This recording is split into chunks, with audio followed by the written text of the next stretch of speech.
What is going on, everybody? Happy motherfucking Friday. Can we get some Friday dubs in the chat? Welcome to the All Sauce team. Welcome to your favorite fucking Friday activities. It's Friday, the vibes are high, and this is the All Sauce team talking all about the NBA with you guys. My name is Sweatpants Jesus. My name is Vsauce. And I'm Just Sook. And let's go. Let's fucking go. We are unhinged today, boys and girls. It is Friday. The vibes are high. It is happy hour around these parts. So today we will be cracking. NZ, who's probably not here right now, who didn't even reply to my text message when I sent a picture of this to him. So you know what, NZ? I still love you. We're gonna kiss when I see you. One time. Yeah, get the if you guys are still at work, obviously you're gonna have to wait a little bit, but hopefully when you get off, directly in. If you don't drink, you can have a seltzer or something like that. But we're excited to have you guys with us. Welcome to the show. This is brought to you by the Betting News Network and our brand new sponsors at BetOnline. Get involved with BetOnline. You guys can scan the QR code in the top corner of the screen and get a $1,000 sign-up bonus to BetOnline. There's a really cool MLB contest that just started today that Shaggy wrote about at Betting News. It's also, there's a video there. It's right there. Bang, look at that. You get a chance to win $500 to the winner, $10,000 worth of prizes to get involved with. You can check it out at bettingnews.com. It's free to enter. Get involved. If you don't have an account on BetOnline, click the QR code in the top corner. Excited. G League, the entire panel. Bruh. Gerald, you know what, Gerald? You know what the funny thing is that if we didn't stream for a week, you'd miss us, bro. Oh, yeah. You really would. You'd fucking miss us. First time tapping in. Let's go. What's up, regular Hooper? Welcome to the channel, Picked a bud. good day. You picked a fucking great day to tap in for the first time. Excited to have you here. I hope you are a regular Hooper because we're regular Hoopers too. We're going to be talking all about the regular Hoopers today because today we're going to be diving in to the entire NBA slate, all over the NBA tonight. Some big games, massive slate. And as we normally do on the show, we will have a parlay at the end for you guys. We're going to go through every single game, talk about every single game, pick a play in every single game, and put together the saucy slate review, which will be a play from every game after we dive in. We've got a special guest with us today, as we always do, either on Friday or Sundays, with our friends from Betalytics popping into the house to possibly do a giveaway, to talk about their favorite plays, and, ladies and gents, boys and girls in the chat, they have a lotto for us today. Rob literally said to us, yo, we're getting unhinged today. This is before he knew we were getting kind of unhinged anyway. Rob came in with the lotto. So get Brick the fuck up. Of course, Landon's not here. Oh my God, I'm Brick. There we go, Pickle Nick. That's the vibes we need right there. I couldn't believe it. I was like, aliens in the chat, but it's a spicy one. You guys are going to be excited to hear him talk about it and show the data why they like this lotto. But man, boys, we look forward to Friday every single week, and we're here. You guys ready to fucking party today? Oh. There it is. Look at her. NBA. Graphics guy did a good one on that. For sure. Oh, yeah. Faux show. Getting close to the end of the season. As we have discussed, we've got a few more regular season games, a few more regular season All Sauce teams to get you guys over the next couple weeks. But then the playoffs are going to be electric. Last season was the first official. By the time we started All Sauce team last year, we got really rolling when the playoffs started with the three of us. And we had a hell of a time betting on the playoffs. So the playoffs is going to be great. We're super stoked to be talking about the playoffs. But we still got some regular season games. We've got some good matchups tonight in the NBA slate. Today we're going to play some games with you guys. We are going to go through the entire slate. We're going to do the Immaculate Grid as well, the NBA version, to see how smart the three of us are. I got scared to do it. I got high hopes. I actually am. No lie. I don't want to get clowned. I legit, I'm not very good with former NBA players, so I'm a little scared too. But it's going to be fun. We'll have some fun with that in the middle of the show. And then at the end, as always, we'll put together the Saucy 4, which will be our 4 favorite plays that will just drop throughout the show. And we will go through and cook a lotto at the very end. Vibes are high. Excited to have you guys. Yes. Sorry to interrupt, but this game is about to start right now. I know it's baseball suck. Don't fucking hate me. No. Real quick, smile with the chat. Randy, A-Roz, No. Put it in chat. Not allowed. He's already unhinged. Randy A-Roz Arena. A Rose Arena. All right. Give the people what they want then. You got to repeat it. Home run. You got to repeat it. Home run. Plus 235. We're taking it. Randy A Rose Arena for a home run, right? Plus 235, baby. Okay. Sorry, sir. Shohei, we got a video. I was awakened this morning. I literally opened my eyeballs. Oh, first text. Oh. Oh. Hello, Paul. Hello, Paul. Is this a video? Oh. Shohei Ohtani's hitting a home run. Word. Let me press some buttons. That's how I am in the morning, by the way. And Shohei Ohtani just went Yabo. So bing bong bang. Would love to see that. Paul. Shout out Paul. Thanks for the Crusties lay. It was good shit. I woke up in shambles this morning. I slept like dog shit last night, but I woke up today, got some work done, feeling better now, ready to fucking party with you guys. All right, let's get our special guest up here. We're gonna get Rob up here, and then we are going to do a giveaway to you guys in the chat right now. If you guys are in the chat with us, hanging out on Twitch, come and kick it with us. If you're watching us on Twitter or on YouTube, we cannot enter you into the giveaway. So if you want to come and win a brand new t-shirt that we have available on our store, you have to come and hang out with us on Twitch, Betting News, or twitch.tv/betting news. Come and get involved with us over here so you guys can be entered to win. But are you guys ready for Betalytics? Are you guys ready for fucking all sauce teams, saucy Fridays, Betalytics time? Can we get some dubs in the chat for motherfucking Betalytics? You guys ready for Rob? Who's ready for Rob? Give it to me. Let's laugh, baby. Oh boy, wonder what they're gonna get into today. Back to the lab again. Oh no, back to the lab again. We messed up. Back to the lab again. Not again. Back to the lab again. I gotta stay till I die.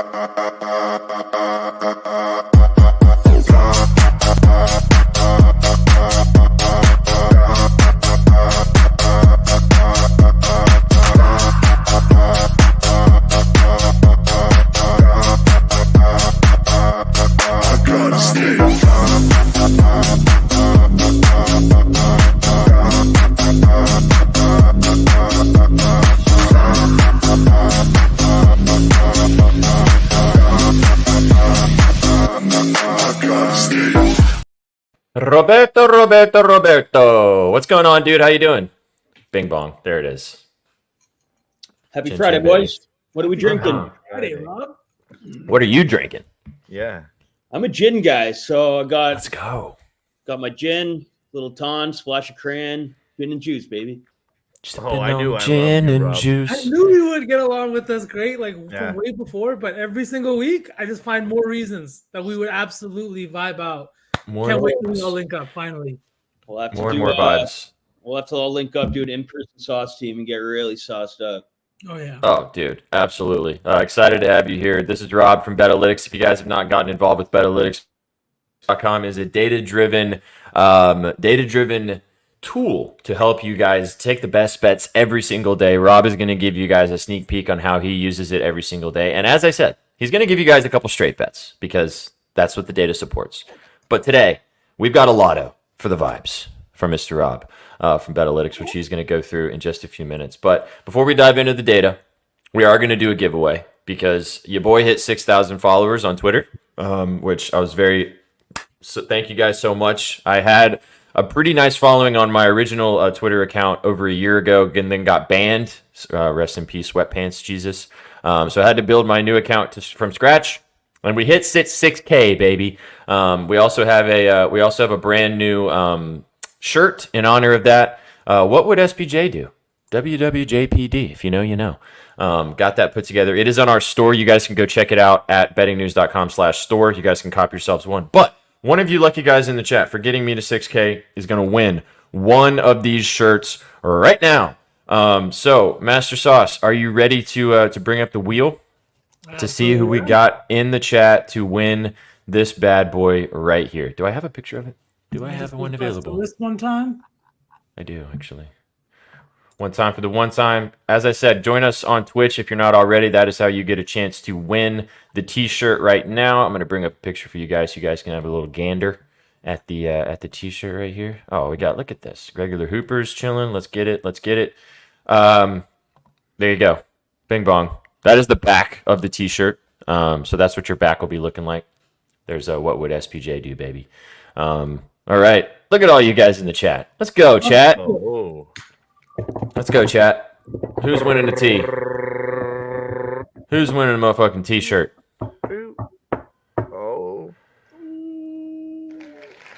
Oh, He's Smartle. These Smartle. These you got a reply in chat. I think it's the smart owl. I would assume the smart owl because we're not smart, unfortunately.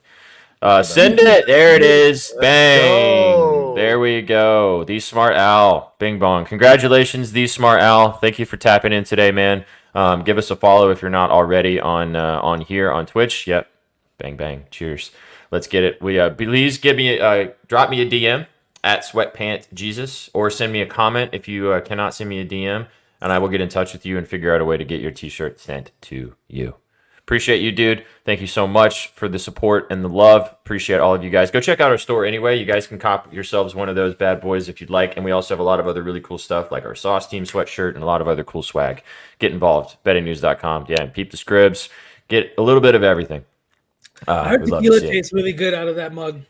It actually, I well, just heard it does. I've got this Espresso one, and I'm telling you that right now, this IPA is hitting diffy right now out of this one. So I think someone should. it'll make you do a bunch of that right there. All right. Right at the beginning of the show, huh? I didn't know what was going on. I thought you were doing that right now.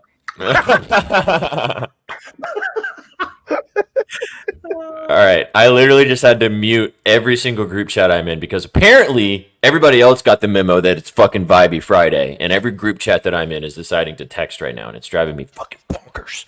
Here Mr. we go. Popularity, Sweatpant Jesus. It's mostly the work chat. It's like driving me fucking nuts.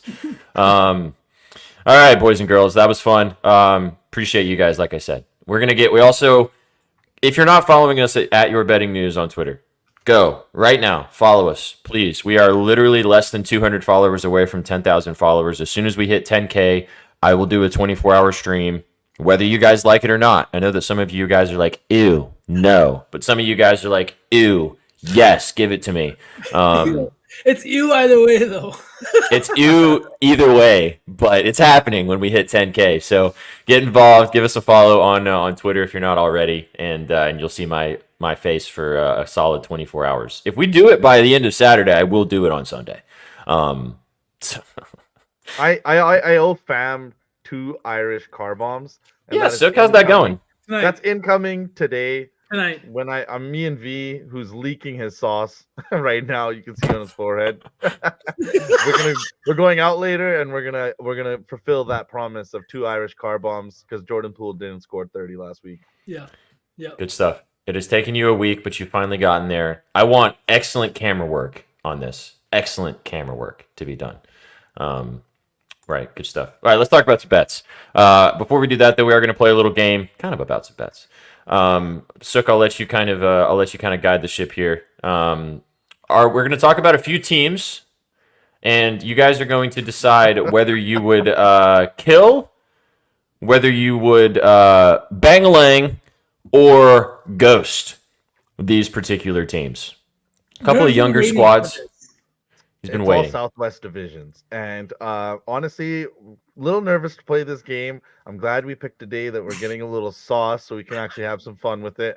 Rob, I don't know what you signed up for. We don't always play the games with you, but I hope you're fucking ready. I hope the gin is hitting because it's gonna need to. We're heading first, and we're playing a game called Fuck, Marry, Ghost, and we got the Houston Rockets, Jalen Green, Emi Udoka, or Sengun.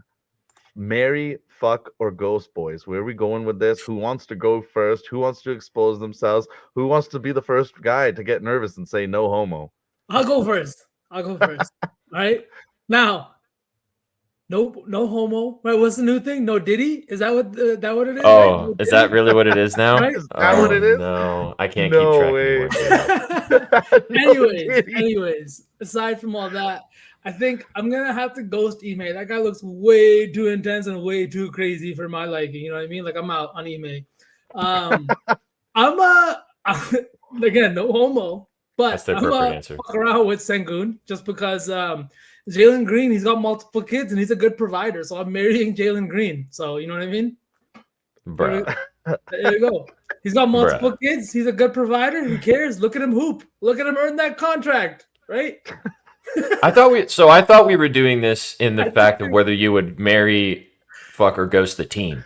I didn't know that it was the individuals on the screen. Oh no! As soon as I saw Ime on the graphic, I knew what Sook was fucking up to as soon as I saw him on the graphic. All right, I'll go next then. Von B, the shaking my damn head? Does that mean that you like this, or does that mean that you literally just tuned in and you're not tuning in anymore? That's the question. All right, I'll take a little bit of a different angle. I would marry Ime What? because now you guys cannot tell me that the Houston Rockets would be doing anything that they've done this season without what Udoka's done there. Okay. He has done spectacular things for this young lineup. They're playing for him. He is pressing all the right buttons with this team. He's made some mistakes in the past, sure, but he's gotten past that. He's doing some good work. You trying to make a like. hoe a housewife? Hey, dude, relax. All I heard is that SPJ wants to marry Ime because he pushes all the right buttons. That's what I'm taking with. All right, I'm marrying Ime. I'm ghosting Jalen Green as much as how great he has been, and we've loved betting on him. We've talked about it a lot. I don't think he's consistent enough for me, and I like consistency with my with the people that I'm trying to mess around with. So miss me with that. And I'm marrying Sengun. You guys know I love Sengun. I'm marrying two people. I'm not even banging. I'm going 2 marriages here. So I'm gonna take Sengun. Take me to the altar with Alperin, man. I love this guy. Some hybrid polygamy shit. Yeah, I'm gonna fuck Udoka. I'll just say it right now. There it is. Sam already kind of touched on it. Like, I'm gonna fuck him before he fucks my wife because we know he got up to no good in Boston. You know he loves an affair, so I'm gonna turn the tables on him. I'm gonna fuck him first. That's fucking good, dude. That's good, dude. And then I'll marry Sengun because you know we love him. He likes to hit a lot of props. Maybe give us some inside info there. And then I'll ghost Jalen Green, but I'll fuck Udoka. Huh? This is the best game we've ever played already. Oh Yeah. man. Oh my God. Hang on. All In right. honor of that, we've gotta. Bang! Bang! It's good. Yeah. Wins the game at the buzzer. Rob, that will be a clipped moment. We'll share it in the appropriate circles, but that's where that's going for sure. Rob goated, indeed. All right, Sook, what are you doing? Oh, dude. Oh, Yeah, man. facts. Jalen Green, I'll marry for the same reasons V said. He's got that hefty contract. What I is guess wrong I'll, with you guys? I'll have to bang Sengun, and I'll have to ghost Ime because Ime just had a post-game press conference where a reporter straight up asked him what happened at the end of the game, and he said, "We're soft, deer in the headlights." You guys bleed so green that you can't even get past the fact that he banged somebody Dude. within your franchise. No, it's not that. Ime is just so honest. He called his own team soft, deer in the headlights when they lost a close game. This is the kind of dude that if you put on a few pounds, he'd be like, "Bitch, you fat. What's going on?" He would be talking to you. I don't want that kind of honesty in a partner. Looks like I some want time someone to to lie think to me a little bit. Yeah. Lie to me That's a little fair. bit. All right, fair Tell me enough. I'm beautiful. enough. Kanika, I hope you're listening right now. Yeah, exactly. Gerald gets it. You got you guys' green glasses just can never be taken off. And when I texted this to V the other night, he told me it's not the glasses. My eyes are green. They are green. Fucking nuts, man. Fucking nuts. All right, what do we got next? All right, next, this game continues, and we're staying in the Southwest Division, and we're going to Dallas. Cuban, Kyrie, Luka Magic. Where are we going, boys? Who's getting the nuptials? Who's getting the raw dog? And who's getting the ghost treatment? Let's get the raw dog. This one's easy. We're obviously all marrying Cuban for those Billies. Yeah, absolutely. 100%. Yeah, we're marrying Luca, and then we're obviously ghosting Kyrie. You know that one's easy. I feel like Kyrie's definitely getting the short end of this stick for sure, because that is the only answer I feel like in this particular situation. If Although I in a polygamist marriage with fucking with Ime and Sengun, I get to be in one with Luca and Mark. 100%. Not a bad way to do it. I'll give one caveat to this though. I'll marry Luca because you guys know I'm a huge Luca stan. So Luka's getting to the point where my stand-up for Luka's starting to maybe overtake my stand-up for LeBron. I'm not gonna lie. No. It'll never happen, trust me. But it's okay. I'm marrying Luka because I love Luka. He will take me to the promised land every night, baby. Then I'm going with Cuban to Bangalang because, I mean, fun. I'm probably gonna get wined and dined. We can roll with that. And yeah, unfortunately, Kyrie. Love Kyrie this season. He's been great. But yeah, ghost in that for sure. Just a little different. All right. All right, we got one more. We got one more. Yeah, we got one right. more. I think you guys will have fun with this. I'll go first on this one. I am ghosting Zion because I do not want to be that basketball, and I think that's what the result would be. And I'm definitely gonna fuck CJ McCollum, and it's gonna be a hate fuck for all the bags he's sold. And I guess I'm marrying BI. Yeah, fair enough. Yeah, I don't know about the other two. I'm just gonna say I'm ghosting Zion. He wouldn't want me anyways. I don't have a BBL. Oh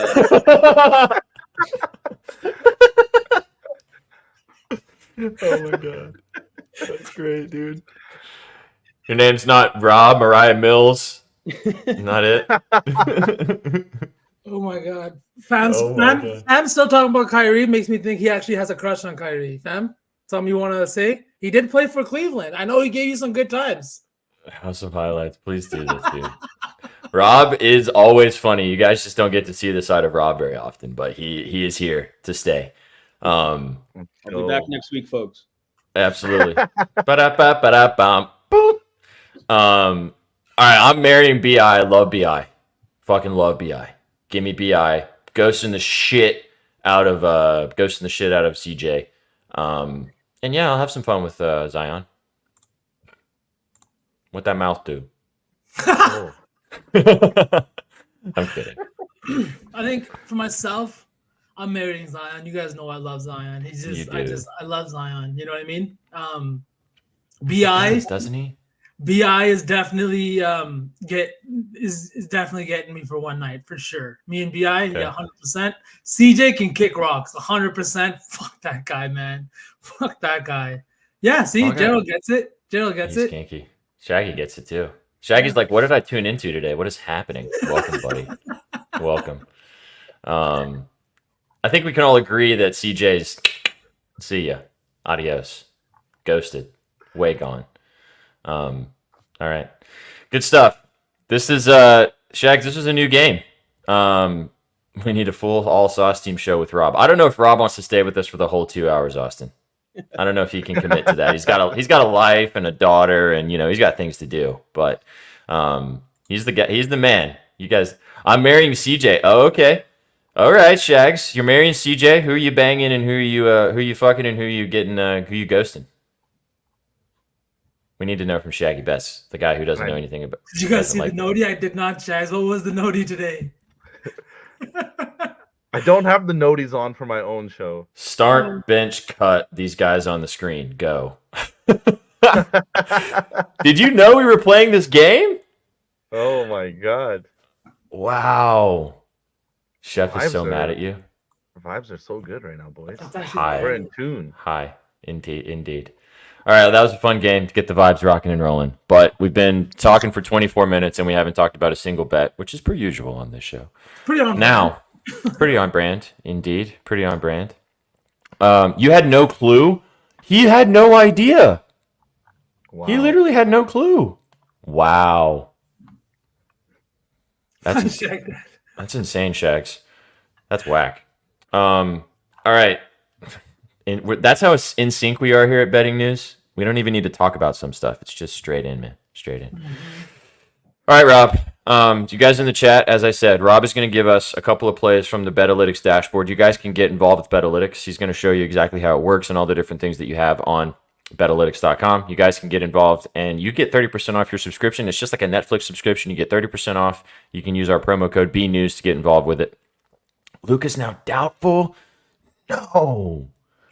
Some weird injury news going on today. I did not expect dudes to be sitting today, especially with seating and all that kind of stuff. Dude, and the Sixers getting fined $100,000 for having their injury report not correctly filled out. That's insane. Rob, did you see that? I did not. Yeah. I was just gonna say though, I was just sticking to player props today for who's playing because I had some nice A grade game markets lined up, but some last minute injuries for it jumped on, just fucked some of those. So Word. All right, let's let Rob dive in. As I said, he's going to have a $100 giveaway for one of the plays if it does not smack, because that's how confident he is. It's smacking. Let's go ahead and get involved, brother. Where do you want to start? You want to start with your favorite play today, or do you want to start with the lotto? we'll start with just a $100 giveaway play here. Yeah, kind of goes in theme with all the injuries and stuff. We're going a little off the board here with Scottie Pippen Jr. over 12.5 points. It's a pretty just situational play with there's just no one playing on Memphis tonight. It's going to be him, pretty much him and Gigi Jackson are pretty much going to be the only offensive threats. Everyone else is kind of out. So his hit rates on the season are trash because obviously, he's just a role depth player when everyone's there. But he's starting point guard tonight, and the algorithm's picking up on some increased usage. So over 12.5 points. BetOnline data picking up him scoring about 15 points. So not too much insight in this play other than depleted lineup versus Detroit. Even Detroit has Cade Cunningham out. It's going to be almost like a G League game. So Scottie Pippen's going to be one of the better players tonight and going to be controlling the ball. So the data just picked up on kind of having some increased usage on him here, projecting 15 points. So if he doesn't score at least 13 points tonight over the 12.5, we'll be back next week. We'll give away $100 cash. Nice. So this, as we say all the time, you guys get a win-win here. If you bet it and it smacks, well done. If you don't bet it and it doesn't smack, one of you guys in the chat is winning $100. His minutes has been all over the place. This game, like you said, should be just G League stuff. So, bang. Love it. 12.5 points for Scottie Pippen Jr. Pride of Vanderbilt. Went to Vanderbilt, if you didn't know. Word. Good stuff. All right, you want to talk about this lotto that the chat has been desperately waiting for, or do you want to dive into the first basket play? Both of them are juicy, chat. Yeah, absolutely. Sticking to the theme again. Let's have a little fun and cook up a lotto here. If you want to use BetOnline, cook up a lotto. That's your jam. Then it's pretty easy to do. You can just type in certain markets, sort by projection. It'll bring up the top players projected to do well in that market tonight. So right now I have the assist market opened up. Dang. All you have to do is we have sportsbook line and then our projection right beside it, side by side, so you can kind of match up and look for some big discrepancies there. Doesn't take long. Third one down, we have Sabonis over 7.5 assists tonight versus Celtics. Our projection has him 9.36, so almost 10. So you can single bet the over 7.5 if you want at minus 135, but we're cooking up lottos today, baby. We're going to take him to get you. He's almost projected to get 10 anyways on the on our BetOnline projection. So Sabonis 10 assists pays plus 225. We have him like 63% to get 8 assists. So 2 more assists, we have him projected to almost get 10. So that's going to be the first notch on our lotto. Okay. And then just you don't have to go too far. 2 more down here. We have Brunson. There's a big discrepancy here. Over 6.5 assists. We have him getting 8.5. So 2 full assists over his 6.5. That's quite the large discrepancy. You don't usually see 2 full assists over. So that's huge. That's going to probably be one of the hardest one on this 3-thing lotto to win, because it pays plus 350. Even though we haven't going 2 over, we're still, an assist away from that 10 assists. But I really think he can get there tonight. He actually had 13 assists in the last game versus the Bulls in January. He also scored 31 points that game. So he's just been cooking versus the Bulls this year all over the court. And then the Bulls have the 7th worst amount of assists to point guards this season. So give up one assist. Brunson's already exposed him earlier. So that pays plus 350. Add that with Sabonis. Sorry, did you have something to say? No, keep going, man. Rattle off the 3. Well, I'm not going to interrupt you. Just keep rattling, because I'm loving hearing you talk about lottos, dude. It's getting me so excited right now. Yeah. So just keep rolling. Yeah, no worries. And the other one, we're in the points market. I noticed Miles Turner had a good discrepancy between the sportsbook line and his projection. Over 16.5 points. We have him getting pretty much 19 points on the projection. He just has to get one more for the lotto, pays plus 220. So Miles Turner, 20 plus points. Just some extra research I did on that, which I love. OKC's been getting absolutely cooked by centers in the last 5 games. 6 most points in the league right now, giving up like 26 points to centers the last 5 games. They just got cooked by Porzingis for 27, Embiid for 25. I know those are 2 kind of the better centers in the league, but the game before that, Hartenstein on the Knicks, who only averages 7 points a game, cooked them for 18. So really liking the Turner in this spot. They're really picking up on kind of on OKC's lack of being able to guard centers lately. So his projection, I feel very good about that one. His projection is almost right on 20. Sabonis is almost right on 10. Brunson, we're going to need a little bit of help, but he has some good history for Chicago this year. So that's a lotto I like. If you put those all together, pays 43 to 1. Oh, Rob. This might be the best time you've ever joined us, dude. And Rob did not know, again, boys and girls, that we were getting unhinged today. And he texted me. He was like, let's do some fun stuff and cook a lotto. Oh, baby. Sabonis, 10 assists. I'm locking it in. I'm riding. You ain't got to twist my arm. 20 points for Miles Turner. And then to take us home, to tuck me in peace, Jalen Brunson. Jalen Brown's not playing tonight. Where is he at? Let's see. Assists, double for the man himself. 10 assists, plus 390. I'm getting plus 49.12 live right now. That'll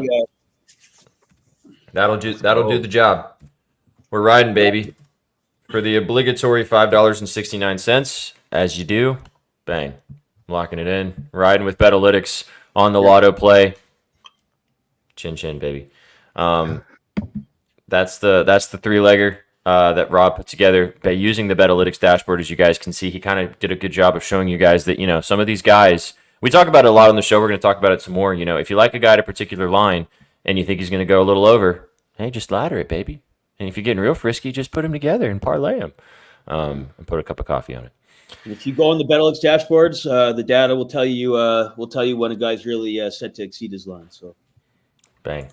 All right, now take us to your favorite market on here, because I know you've been doing some. Some funky stuff. Just because we're getting silly today, we might as well do a first basket, no? Absolutely. Oh yeah, absolutely.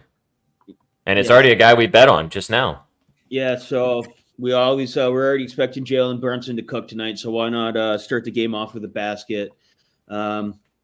Just kind of how I've really been using this tool. Obviously, we have a lot of data on here, but we have the player first shot percentage who just takes the first shot of the game the most. Obviously, the most important metric when talking about the first basket. So if we sort by that, Jalen Brunson comes up by far the most, takes the most shots, 45%. But we don't just go blindly off that. Why I really like him tonight is he takes the 45%, and he's so ice cold. He's so due right now. He hasn't gotten a first basket in 15 games. So we have the hit rates over here on the right. He hasn't got one in 15, 10, 5 games. Before he went on this cold streak, his season hit rate was up around 30%. Now it's down to 17 because he hasn't got one in 15 games, but he's still taken the first shot of the game more than anyone.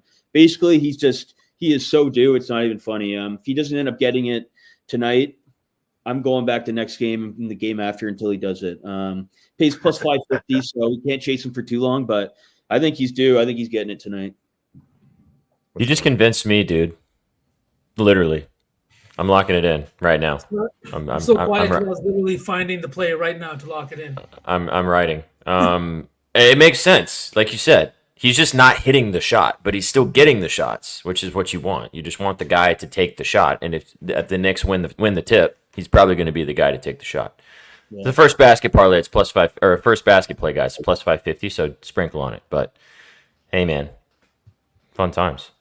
Absolutely. Good shit. All right, so you guys saw exactly how to use a lot of different tools on the dashboard.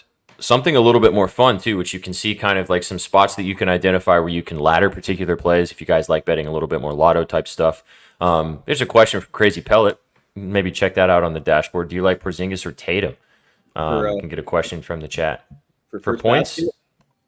Oh yeah, or is this for first basket, Crazy Pellet, or is this just points? I'm assuming first basket.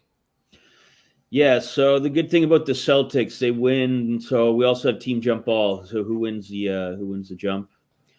Yeah, Yes, Boston okay. wins it like 79% of the time, which is by far the highest in the league. So I do like Porzingis. He's the top win probability on here. So he's 21%. He's projected the highest to get the first basket. They always start with the ball. He usually gets the shot off 24% of the time, which is good. The only thing I'm wary on him, though, is that he's been draining it like crazy. So that usually comes down to earth. So his season hit rate's 22%. He's gotten it 3 out of the last 5 games, 60%. I'm usually wary on that. I actually like to go on the hit rates, the guy who hasn't gotten in a while for this market anyways, like Brunson, like a guy that's just more due. Yeah, so Porzingis, but that actually might make us go towards Tatum a little bit because Porzingis has been hogging it. Well, no Brown too, so no Jaylen Brown tonight. So maybe Tatum kind of use it as an opportunity to take a first shot because usually JB's. Remember we cashed the first basket on JB when we did the live stream last week. Yes, he takes a lot of first shots. So you know what? Yeah, Tatum's only gotten 1 out of his last 10. He'd be a good option, but just let me look here. Crazy Pellet likes wagons, so maybe if you like wagons, just ride with Zingis. But you're getting an idea of how Rob looks at this, and Rob loves betting this market. So, sorry, my laptop's being a goon today. Oh yeah, Jaylen Brown was the other option, but yeah, he's rolled out. So yeah, Tatum is a good option. He's due actually, so yeah, it's good. I like that you ride with the due narrative in this particular thing. Let's get it. I'll do Brunson and Tatum with Tatum and KP. Wait, what? I think he's talking about 3 parlays, which would be like two parlays would be two teamers. Oh, 1, 2. Okay, I see. Kind of flip and flop between the two. That's a fun little 2-teamer sweat. Watch fucking Derek White drain a 3. Start the game. Yeah, don't say that. No, I think Derek White's sitting tonight. I don't think he's playing. I think he is playing, isn't he? Oh, is he? Okay. We'll get there. We'll get there. We'll go through the entire slate. All right, Rob, run through everything one more time that you talked about with the POD, the lotto, and obviously with your first basket play. Yeah, so $100 cash giveaway. Scotty Pippen Jr. I think it was over 12.5 to get 13 points in the G League game between Memphis and Detroit tonight. Yeah, and then we cooked up a nice lotto. We got Sabonis over 7.5 assists. Obviously, these are all good single bets, but Sabonis 10 plus assists plus 225. Miles Turner 20 points plus 220. Jalen Brunson 10 assists plus 350. Put it together, I think you got almost 50 to 1 there. Yeah. Beauty. And then we'll be back getting extra sauce next week if that hits, fellas.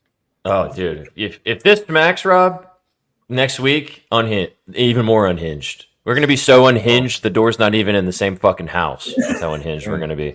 We'll have to pick up the 6-legger. Oh, don't. Just stop it, bro. Just stop it. It's too much. No, we love it. Appreciate you stopping by as always, dude. Go check out betalytics.com. As always, great partners that we have here. You guys get 30% off your subscription. You guys can check out first baskets. You can cook lottos. You can find the points. You can do it in the MLB. They have a great MLB tool for you guys. If you like betting baseball, get involved. You can use our promo code BNews. You get 30% off. If you use the promo code, it's cheaper than Netflix per month. And if you guys are betting every single day, get involved with Betalytics. And as you can see, Rob, their DMs are open. We love talking about it. If you guys have questions, whatever it may be, get involved. We love having you here, man. Thanks for getting saucy with us on this beautiful Friday. Before you dip, what play do you want to have in the saucy for? What is it Pippen Jr. or is there something else that really, it can be juice, doesn't matter. What do you want your play to be for the saucy for? I'd say just tone down the Sabonis assist to 7.5. That's sexy. I can very much so get behind with that. Can rock with that. All right, so Sabonis, 7.5 assists, the Lithuanian man, to get us started on the saucy for. Great stuff, dude. Appreciate you, man. Cheers to the motherfucking weekend. Appreciate you, man. Yeah, I gotta go make sure Udoka's not fucking my wife right now. So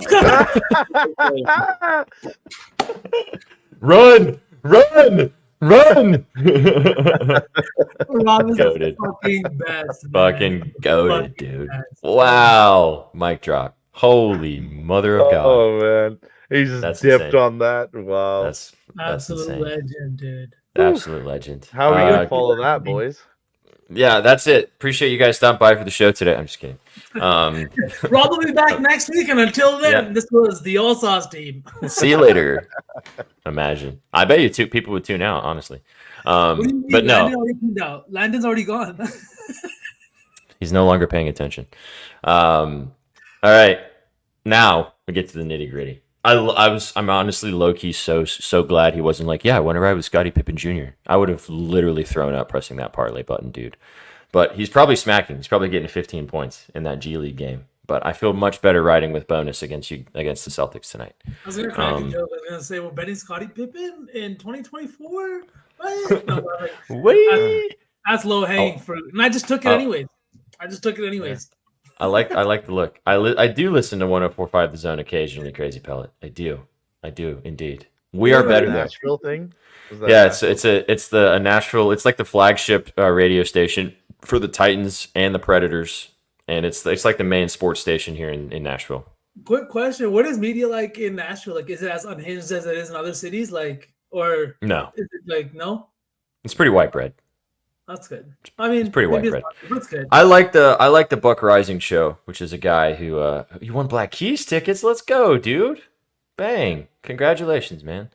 I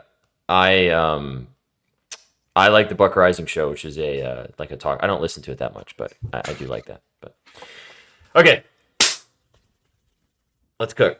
Let's get into the slate. We're going to talk about every single game. Rob already kind of touched on a few of them, but we're going to dive in. We're going to use our friends over at Outlier.bet, which is another awesome tool. If you guys want to go check that out, you get 7 days free. If you want to go check out our tools tab at Betting News, you can find the promo code to get involved with Outlier.bet. Literally, between Betalytics and Outlier.bet, like you're seeing the labbing that we do on a daily basis. You're watching it on the screen with us right now. You guys can get involved. Go check it out. Let's start off, gents. None of us do any research before the show starts. This is where we do all of it, right here. Right here, right now. Well, Spaces helps. Our Spaces, if you guys have never tapped into Basket Case, which is dope. We do that every day at 12:30. Still plays. V, you were there. You were listening, just stealing plays from people. Just stealing That's all plays. I do every day. I know. Every day. I have a Fucking burner lurk. account, so you can't even tell I'm in there. Fucking lurking. All right, let's get started here. We got the Magic taking on the Hornets. The Hornets are 11.5 point underdogs at home. The over-under is 205.5 in this game. Guys, what are we kind of seeing in this one? Obviously, there's lots of different angles that we can take. I got a play that I've kind of been interested in talking about, but do you guys have anything that you guys want to lock in so far? Or do you guys want me to give you why we're taking my guy? Tell us why we're taking Yeah, the guy. tell us. Yeah. Give me fucking Micic, baby. Over 5.5 assists. We're going back to the wagon.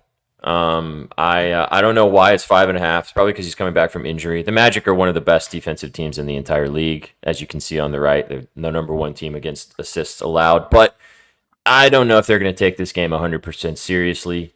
Give me his fucking assist, man. 5.5. His potential assists is fantastic over the last 7 games. He didn't play last game because he's got a little bit of a back thing because he's old like me. But how can you ignore the main guard in this lineup right now with a team that has nothing to play for, with guys like Brandon Miller and Miles Bridges and these guys just trying to, hoop a little bit before the end of the season before they go to Cabo? I don't know. It just looks free. 5.5. It's juiced. It's minus 145. I also like the RA if you want to take that at 8.5. I kind of like the assist a little bit more just because that's kind of what his main role is with this team. But it's the only thing I like in this game from what I was looking at. I like this SPJ. You can see his potential assist numbers, and Sooks talked about Micic too on the show, and like the kind of role that he fills. He's a vet. He's not a young guy. Maybe he hasn't played in a lot of NBA games, but he's a guy that's played a lot of basketball in his life, and you can tell with these European players the way they're brought up, they play team basketball, and you can see it with Micic here over his last 4 games. The Hornets have not been so bad over these last 4 games, kind of staying in games that they probably shouldn't really be in against the Warriors, Clippers, Celtics, and Cavaliers. Maybe the Cavaliers, they fucking suck. But Send him to 19, the sun. 16, 20 potential assists. This 9 potential assist game, like it's a little bit strange, but the 9 for 9 also tells me the fact that he was setting up his teammates in good positions to score the ball. I doubt there were a lot of 3-pointers or bad shots. Like he does a lot to find guys at the hoop and not just drive and kick kind of assists. You know what I mean? And look at his minutes too, which is right next to the potential assist. I mean, he's playing 35 minutes a game right now, which is what you want, you know? Especially for this point in the season when guys are sitting out, when rotations are kind of wonky and stuff like that. If you can identify a guy playing high minutes like this, just like Corey Kispert, who cashed us out the other day. I know he didn't cash the lotto, but he cashed us out on our points line and the threes line back-to-back nights. Yeah. Just, sheer. If you're going to be out on the floor for 35 to 36 minutes, majority of guys are not going to Tony Snell. Majority of guys are going to put up stats. Right? That Wizards Trailblazers game looks absolutely disgusting. I'm so excited to talk about it. I'm so excited. One of my PODs is in that game. I'm excited. You said Corey Kispert, and I was like, ooh, yeah.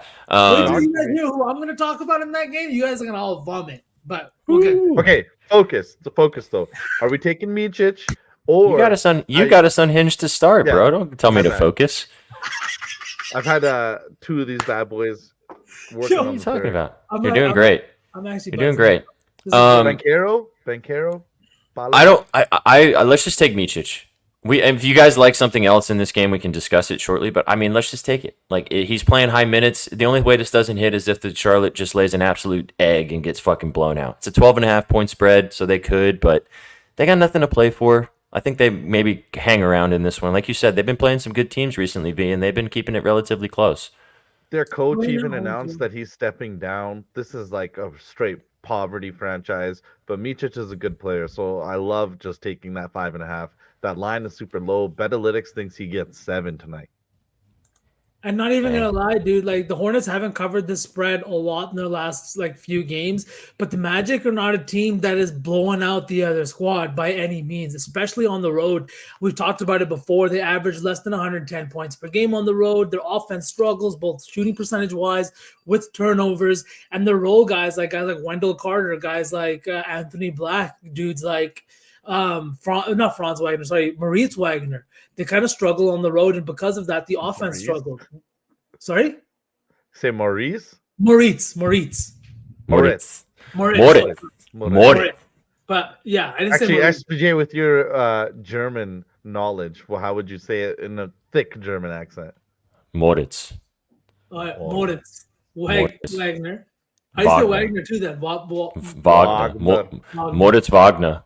But these are the guys that struggle on the road. And for that reason, we're getting a total here at 205, right? And you can see this total too. The Hornets have been going over this total because they give up a lot of points. Still, books are telling us that the Magic might not score that many points. I think we see a closer game than people are kind of expecting. An 11.5 point spread for a Magic team that is looking for their first playoff appearance or the third playoff appearance in the last 12 years. I think it's a lot of points. I don't think they're ready to cover the spread. So for that reason too, I think the Hornets are going to come out and put up more points than people are expecting. V, correct me if I'm wrong, but the line with the Celtics and Hornets game the other day was 15.5 and they won by 14, I think. So they didn't cover. They didn't cover. Yeah. They did not cover, I think. So this Hornets team might put 18.5. 18.5. If you think Micic had 9 assists in that game, and against the Celtics, which I would consider the best defensive team in the NBA overall. Don't get. I know. Relax. Say it again. And overall, from an overall perspective, the Celtics. No, I'm kidding. I don't know. 5.5. It's minus 170. It's a little juicy, but we could take. All right. Here's the question though. Before we move on from this game. We could either take Micic at 5.5 for minus 170, or we take him for 6.5 for plus 120. I think we take the 6.5 for plus 120. I'm honestly with it. I mean, he's had 9+ in 4 straight games. Yeah, we can get 6.5 actually. 7's the number that me and Slick can get. Yeah, we're getting it for plus 140, V. Oh yeah, okay. That's it. That's the one. Let's get unhinged today. We're here. We're not going to do that, but we can get unhinged for sure. All right, Micic I over already texted 6.5 Daryl, assists. asking if he wants to link up earlier. So I'm already unhinged. Let's get it. Let's go. get it. All right, next game. Let's move on from this one. Next one. The Thunder taking on the Pacers. The Pacers are 5.5-point favorites at home against this Thunder team. No SGA in the lineup. No Jalen Williams as well. The over/under is 234.5. The Pacers need to win to kind of continue rising in the Eastern Conference standings. The Thunder need to also kind of maintain their standings in the West right now. So game is valuable for both teams. Obviously, no SGA and no Williams makes a big difference for this Thunder team, hence the 5.5-point spread. What are you guys seeing in this one? I don't Isaiah like betting a Joe. lot. Sorry? Oh, yes. Absolutely, yes. I'm a big Isaiah Joe it fan. again. I don't know why. I like his game. I think he's got a great 3-point shot. I love his shooting form and the fact that he just comes off the bench and gives this Thunder team so much energy when he hits those shots. Like, it's just such a fun thing to see. But I also do think that the Pacers could cover today. Like, I don't like taking a lot of Pacers spreads here, but 5.5 at home against a Thunder team that has now been out east for a couple of games. They're coming off that game against the Celtics. They played the Sixers and the Celtics 2 nights, the second on a back-to-back. I mean, now they're coming into this game with the Pacers. I feel like it could be a good spot for the Pacers. The Pacers also do a little bit of a turn-up spot. Just lost outright to the Nets after beating them by 20. So I really feel like it's a good bounce-back spot at home, coming home after that loss in Brooklyn. I do like the Pacers minus 5.5. If you want to take the money line, it's not a bad parlay piece, but the minus 218 is way too much juice for me to eat like on its own. But I do like the minus 5.5. I think this is a good spot for them. I know I'm all for buying the bad news, but buying the bad news goes out the fucking window when it's the second or third game that somebody has missed, right? You can have one game where the role players are going to go crazy. They're going to have a big game. You can have 2 games where that happens. But to expect these role guys to now step up and replace that guy that has left the lineup, it doesn't happen, right? The law of averages doesn't allow that to happen. There's a reason these guys average the numbers that they do. There's a reason that they put up the numbers that they do, right? Nobody is Shea. Nobody can replace that production, no matter how many times Isaiah Joe or Kason Wentz puts up 25 to 30 points, right? Both of those guys, absolute ballers. No hate to them, but Shea is Shea, right? Jalen Williams is Jalen Williams. They've both been fantastic, and I really love the Pacers minus 5.5. I Why are do you too, trolling? dude. I just want to comment on Sook being beautiful, but also that I like Spicy P. Austin, I had this circled earlier today. Austin did a good job selling it in spaces. I love the 8.5 rebounds. We've talked about this Thunder team struggling on the glass from every position, struggling. Spicy P's been really, really good since joining the Pacers from the Raps midseason. I love the 8.5. I mean, you could even take the double-double. I was talking about it earlier. He had 11 rebounds against this game when they played earlier, or against this team when they played earlier this season. I love the 8.5 line. If you're looking for for something like that, his potential. He had 11, like I said. He had 15 potential rebounds in that game, and that game was on the 12th of March. So I like this spot a lot too. I think this game should stay relatively. I mean, the Thunder are still competitive even without SGA. I don't think they're going to get just blown the fuck out here. So he should play substantially 30 to 35 minutes. I love the 8.5. I like an 8.5 play, and I'm sorry to say it's not the same one. It's rebounds, it's Reeves, but it's our boy Chet. 8.5 rebounds. A lot of reasons that you said, but flip The it other side of around. things. Exactly. Turner, Siakam, they're not exactly real thin or bruisers. They kind of are tweener players. They like to play around the perimeter. And I think Chet will enjoy that because he is the same type of player. And I think on the Thunder side, with so many of their key offensive players out, there's definitely a chance to grub. And like I keep harping on every time we talk about the Pacers on this show, their pace is so high. They have a tendency, if you're a bad team, a tired team, whatever, you end up playing up to their pace. And tonight, with their superstars out, I think this will be a little bit of a high-paced game, a messy game, low shooting percentages. Chet could grub, Siakam could grub. I like both. Just to comment on this play, Sook, because I'm looking at it with what B's looking at too. Look at his rebounding chances when they played. So when they played on the 12th, Chet had 13 rebounds in that game. Go to head-to-head. Yeah. And then go to rebounding. Yeah, look at that. He had 22 rebound chances. That's a fuck ton. That's so many rebounding chances, dude. I like this. We can totally do this if you want. I'm into it. You sold me on it. What do you think, B? Dude, I love this. I'm looking at this right here too. The offensive rebounding numbers by the Pacers. They rank 23rd in offensive rebounds allowed, right? And 28th in defensive rebounds allowed. They're only 15th in overall rebounds allowed to their opponents, but the defensive rebounds right here is what's glaring to me because, like Silk said, they play at such a high pace, means they take more shots than other teams do. So because they take more shots than other teams do, means they're going to have more missed shots, right? It doesn't matter how well you shoot, whether you shoot like the best team in the league right now is probably shooting 48, maybe 49% from the field, and that would probably not even be over the entire season, right? So now you have a team that is taking so many more shots per game. The pace is way higher. That means more missed shots. It's just the law of averages. And because of that, we're going to see more rebounding opportunities. There's a reason Chet had 22 rebound chances in that game. But where you look at the rest of these games right here, you don't see that same kind of number. Chet is a good rebounder. He is in there, but he does get bodied a little bit by bigger centers on the other side. Miles Turner is not a real offensive rebounding threat, in my opinion, or even on the defensive glass. He spends a lot of time around the perimeter in pick and pops, in pick and rolls, and he's not a guy that's crashing the offensive glass. So I think because of that, I really, really, fuck yes, Paul. Yeah. Let's go, Paul. Bang, bang, bang. Didn't get the plus 380 that he got, but I still got a better line than was at close. So thank you, Paul. I showed you what I did this morning. I got plus 380 because I wiped the crusties and pressed the button. So thanks for that. Beautiful. But I love this spot, man. I even love the Siakam look too, just because we've talked about this too, how soft the Thunder are with big men inside. Chet's their biggest guy inside. Anybody that comes off the bench pales in comparison. And just because of that, the pace, like we talked about, Miles Turner, not a big rebounding guy. Guy like Spicy P is gonna have to step up in a situation like this. And I guess he hasn't played OKC with the Raptors this season, but I'm pretty sure, if I'm not incorrect, he has good rebounding numbers versus this team too with the Raptors. I know it's a different team. In general. But it's just about of like how he plays this team. The Thunder have been kind of significantly small for the last couple of years since they lost Steven Adams.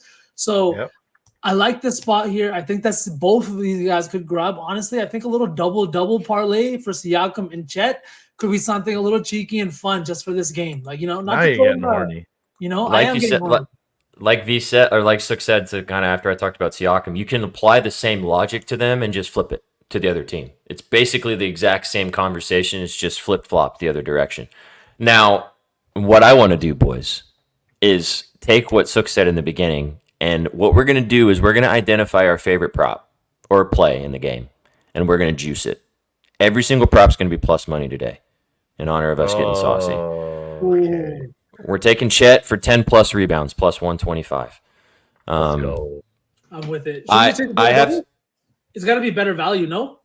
No, it's probably less, honestly. The double is plus 145. The 10 Ooh. Reeves is plus 140 for me and V in Canada. Double is plus 135 for me and plus 125 for the 10 It rebounds. might not be worth 10 cents just to fuck around with points, right? Let's just do the Reeves. Let's just take it. I have to go to the little girls' room. I'll be right back. You guys go to the next game, and then I'll join us. But now we're getting plus money today, boys and girls. Every prop has to be plus chicky. Find them. Let's get it. Oh my God, V, should I be a bitch? Why? I got a P2. Bye. Oh yeah, go ahead. All right, chat. Now that it's just the two of us, finally, I've been fucking waiting, chat. I have been waiting for this day. Both those guys have gone.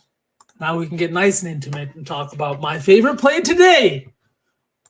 Portland Trailblazers. We'll talk about this game when they come back. I know they got plays in this game. But chat, what are you guys looking at in this game? Is it as ugly as we think or what? Because we're going to talk about one guy right here. He's got the worst plus minus in NBA history, and I think he did it fucking twice this season. But regardless, we're going back. You know why? Because he gets a lot of fucking minutes. Scoot Henderson. Now I might need to get this pitch out before Sook and SPJ might come back because they might hate this play. But we're taking Scoot's assists, man. He's been a wagon. His minutes have been there. Look at his last 3 games, playing 41, 35, 37 minutes. Shaggy! Yes, thank you. My guy. I can't believe these two left you. They just left me. I'm actually, honestly, I'm okay with this. This is better. You and me now, let's tackle this. Oh, my mic's not even plugged in, dude. Oh, you sound great, though. I really didn't come prepared. I mean, you look great, too. Oh, my goodness. I can't. Yeah, dude, I shaved today. I'm going on vacation, actually. Ooh, where are you going? Florida. Ooh, Going to Florida. Me and the wifey. Florida, man. Pickle Nick. Never, brother. Never. What the hell is going on here? You guys abandoned me, so my guy. What? Yeah, you guys left. So Let's go. Wait, first of all, Shaggy, you look crisp. Second of all, you did join this show once last season, if you don't forget, and you gave us an absolute banger. Desmond Bain, in honor of that, we need one play on the NBA board from you. So get in the lab, find it, because I know you can find one. Pretty please. I will tell you, Austin Riley's going yard twice. That we won't bet, but that doesn't get you off the hook. That doesn't get you off the hook. How many games I got to work with? Oh, I got a fat slate. You got a fat slate. There's a lot. Oh, hold on. Oh, it's a I know Lizzo of a I'll slate. tell you. Is it Grady Dick? Today is one of those days that Papa Shag's got an NBA boost. I know it, so ask him what he's taking with it. It is absolutely Grady Dick. It is Grady Dick.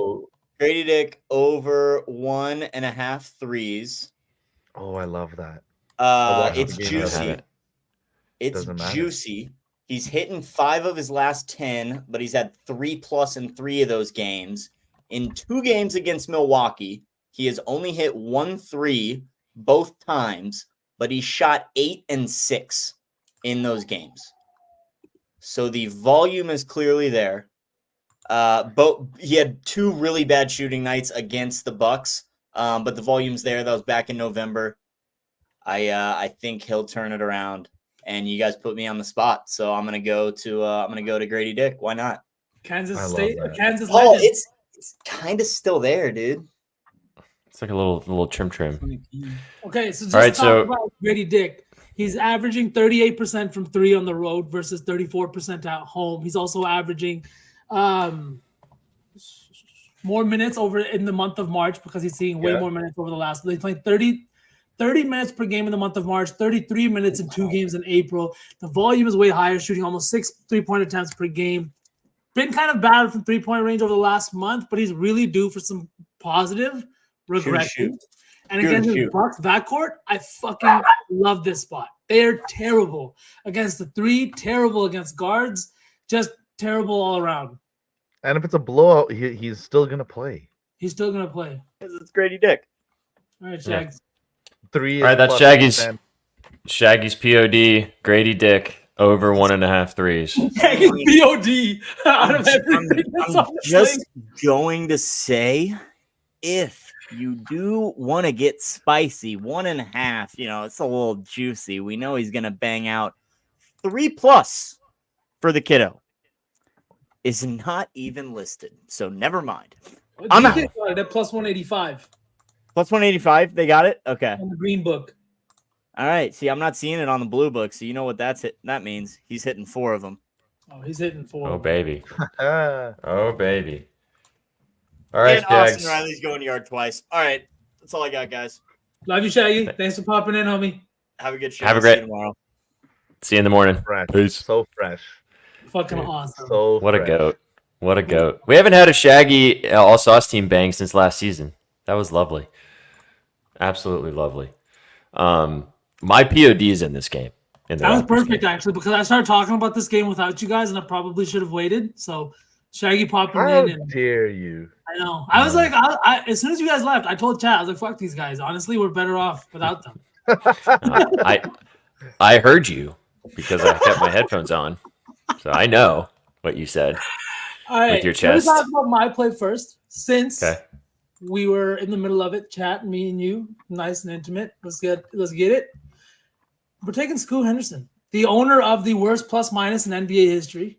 It's not really his fault when the coach leaves you on in a fucking blowout where you guys are down 30 and just allowing you to play. Like, it's going to happen. You guys are getting stomped out. But his assist numbers have been something that I am targeting right now. His last 3 games, he's played 41 minutes, 35 minutes, 37 minutes. And you can see he's played 35 plus minutes in a bunch of games over his last 5. Chauncey's just giving him the run. It's the end of the season. Simons is still out. Lots of guys are still out for this team. He just came off a game where he scored 22 points. He shot the ball really, really well. I don't think that kind of maintains with the way that we've seen Scoot play this year. He hasn't been great from the field shooting-wise or scoring the ball-wise, but he has been good in finding teammates, especially now with DeAndre Ayton back against this Wizards team that just kind of ranks in the bottom of every single statistical category, whether it's points allowed, assists allowed, rebounds allowed. I think that Scoot could have a big game here against Jordan Poole and company, and I'd like the over 7.5 assists at what are the odds? Minus 110 here. So I really, really like this line. This is actually my POD. Look at his potential assists. I know it's ugly, but 17, 19, 13 potential assists in his last 3 games. He's also had 13 plus in 6 of his last, 8 games here. As long as he gets the minutes, which he should tonight, he's playing a very bad defense. And the thing is, tonight, I love DA props as well. We can talk about him. I don't know if somebody else is on him today. But, dude, we saw Anthony Davis and what he did to this Wizards team the other day. They don't have a center right now. They have no actual center. Even Jovic? No. Vucevic. Vukovic. I'm going to talk about him in a second. Yeah. Vukovic has been fantastic and he's great. But the thing is they don't have a true center that can stop somebody like DA the way that he's been playing recently. I think that combined the fact with the way he's been playing inside lately, some of those pick and rolls with him and Scoot, I love the over 7.5 assists. I love DA's PR line too. We can talk about that in a little bit. But I'll let you guys go before we talk more DA. I just love Scoot's assist tonight. So if I like this assist look V a lot. The way targeted, I've watched the last 2 Wizards game because we had Beans on Corey Kispert, which we can talk about him too if you want. But the Wizards have been playing all right, and they're playing at home again tonight. This game is a whole lot of nada from both of these teams. They got shit to play for, just their pride and having some basketball before they go to Cabo. And those are the games that are kind of sometimes fun because a lot of shit happens. Jordan Poole's been playing a lot better for the Wizards, running a pretty decent offense, actually. I like Ayton's rebounds, dude, if you're going to take one prop for Ayton. He had 16 boards against the Wizards when they played last time, as you said, which is very correct. They do not have anybody down low that can body with him. He had 16 last game. He had 16 when he played against the Wizards earlier this season. I love the rebounds. As long as he plays 25 to 30 minutes, he should have thousands of opportunities to grab the ball offensively and defensively. I like the 13.5. It's plus 116 right now. But since you mentioned Vucevic, now chat, this line's not available. And no. I've watched the last 2 Wizards game when they beat the Bucks and when they unfortunately lost to the Lakers. I had a ticket for Vucevic to score 15 plus points, which was plus 800. This guy ran the summer league for this team. He's a rookie. He's Italian. He's a fucking hooper. 7-footer. He's very similar to Porzingis in the way he plays basketball. He got his first start against the Lakers the other night. 15 points in that game. It was plus 100, like plus 500, like I said. His line was 8.5 points. When this line drops before the game, about an hour before the game, 30 minutes before, if it's 8.5, take it. He's going to get enough minutes. They're giving him the green light. He can shoot the 3. He'll get to the line. He's a great basketball player. I love this guy. I'll be betting on him a lot until the season's over, especially if they keep starting him. There's no lines for him right now, but I just want to get that out there because I texted you guys about it. I took it in my own little corner. Now, chat, you guys know about it. If it's 8.5, I'm taking it again because I think it might be kind of 9.5 or maybe even 10.5 because he scored 15 last game, but he had 14 the game before. He had 14 and 15 against the Bucks and the Lakers, and DeAndre Ayton's good, but he ain't no defender. So I like stretch him out. Pause. Oh. Yeah, he can shoot. He can shoot the 3. There he is. Look at him. Look at that guy. I'm telling you, Tristan Vucevic. Look out for him, man. But I like your read on Scoot V. I also really like Ayton. Love the rebound spot. If that guys want to take that for the plus chicky, I'm down. But Sook, what did you have? You had something cheeky in this game you wanted to talk about. I don't know if I want to talk about it now, but yeah, fucking Jabari Walker. I thought he'd be pretty public play after he had that massive game grubbing on the rebounds. But I've been tapped out today, so I don't know if people are on it. But I do like Jabari Walker to hit a three, and I do like his rebounds. I just think that in the last 2 games, he's put up 32 field goal attempts, and he's played 82 minutes in the last 2 games. So I really think that this is like, with all of the injuries, and like V was talking about how Scoot was there playing at the end of the game at a blowout. They're not trying to protect him. I think these young guys on this team are just kind of getting tossed out there. So I think this Trailblazers Wizards game is so gross.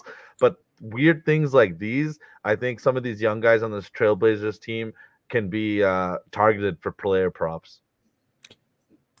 I would have to agree, so I would have to agree. Look at this. He had 22 rebounds in his last game, right? He had 9 rebounds in the game before that. But, like, shooting percentages matter too, right? So Orlando came in and kind of beat the shit out of this Blazers team from what I – no, actually they didn't. I think Ayton missed a game winner at the end. But it was kind of an ugly game. Ayton also played in that game. I still think that this is a good spot for him. Wizards miss a lot of shots. We've talked about how they're significantly smaller right now. And, dude – if you can get a guy playing 40 minutes, you got to find some kind of prop. Look at his rebounding line, too. It's over 10.5 for a guy who does not hit this line ever. They're acknowledging the fact that his minutes are increased, the fact that he actually rebounds the ball, and the fact that they're playing the Wizards. And it's plus V, scroll down to his rebounding chances when he played the Wizards earlier this season, he actually hit his line. He had 11 boards in that game. Look how many rebounding chances he had. In 26 minutes, he had 20 rebounding chances. That's a fuck ton. They give up rebounds to big men. They rank 30th in rebounds allowed to centers. 7th against power forwards, but again, that's small. Like, the power forward position is very, very fluid, right? 10.5 is plus money, boys, if it's the criteria. Let's take it. Because I'm putting Scoot in the other one, in the Saucy 4. So this is something that if you like this, we're gonna put the 10.5 in our saucy slate because we're getting saucy again today. But you could take this to 17 because his 16 plus. Let me just look at it real quick. His 16 plus is plus 800. I can't even imagine betting on someone to get that many rebounds. That's crazy. I did it last night with Jokic and he cashed. It was great. Jeez. There are just some matchups. There you go, baby. There are some matchups that, like, and as V said, this Wizards team, kind of like what we were talking about with the Pacers, like, there's going to be some shots that are fucking missed in this game. It just depends on who's grubbing the glass, you know? And just to beat a dead cat, again, dude, I've said this so many times, offensive rebounds. Cat? Yeah, it's like when you talk about the same thing again and again, you know what I mean? To beat a dead horse. Beat a dead horse. A cat? Cat. Wait, why is a cat worse than a horse? Why are you so surprised with a cat? Wait, why is PETA calling me? Huh. That's weird. Oh, sorry. Right over my head. But yeah, like the dead cat. The offensive glass is where the Wizards are struggling again this season. I've talked about it. When you want a guy to get 15, 16 rebounds, you need them attacking the offensive glass. The Wizards rank 30th in offensive rebounds allowed, 24th in defensive rebounds allowed. It's no accident. We can see here too. We can see him right here. 3 offensive rebounds in his last 2 games. Doesn't seem like a lot, but 3 offensive rebounds in 1 game is a shit ton of offensive rebounds. The best rebounders in the league average less than 3 offensive rebounds per game. Mm-hmm. So I fuck with this a lot. I don't want it to go amiss, though, that Ayton is also in a good spot. So if you like Ayton instead of taking Walker, go for that. That's fine. As you said, V, you're good. I think Ayton's in a great spot for points. I don't think that Vukovic can do all that stuff, but like, you're not stopping Ayton. You not with the way he's been playing this season. These rookies, these young guys, you can't do it. Look at Wembanyama. He's putting up the kind of defensive season this year that has only been put up by like fucking all-time greats. He's already got more blocks this season than Jaren Jackson did in his DPOY year. You know what I mean? But the one-on-one defense is where these guys are still a little bit lacking because you're playing against grown fucking men. You know, so Aiton is that guy. He's a grown fucking man. He's been in this league. He'll beat you up. I think he scores about 25 tonight. I totally agree. Last thing I'll say about this game before we move on is just to go back to our wagon B. Why do I like this game so much? This is going to be it's a close spread and two teams that don't give a shit. That's probably why. But Because you're a dirty boy. I know I'm a dirty boy. I like Corey Kispert again, bro. His points line is still 17.5.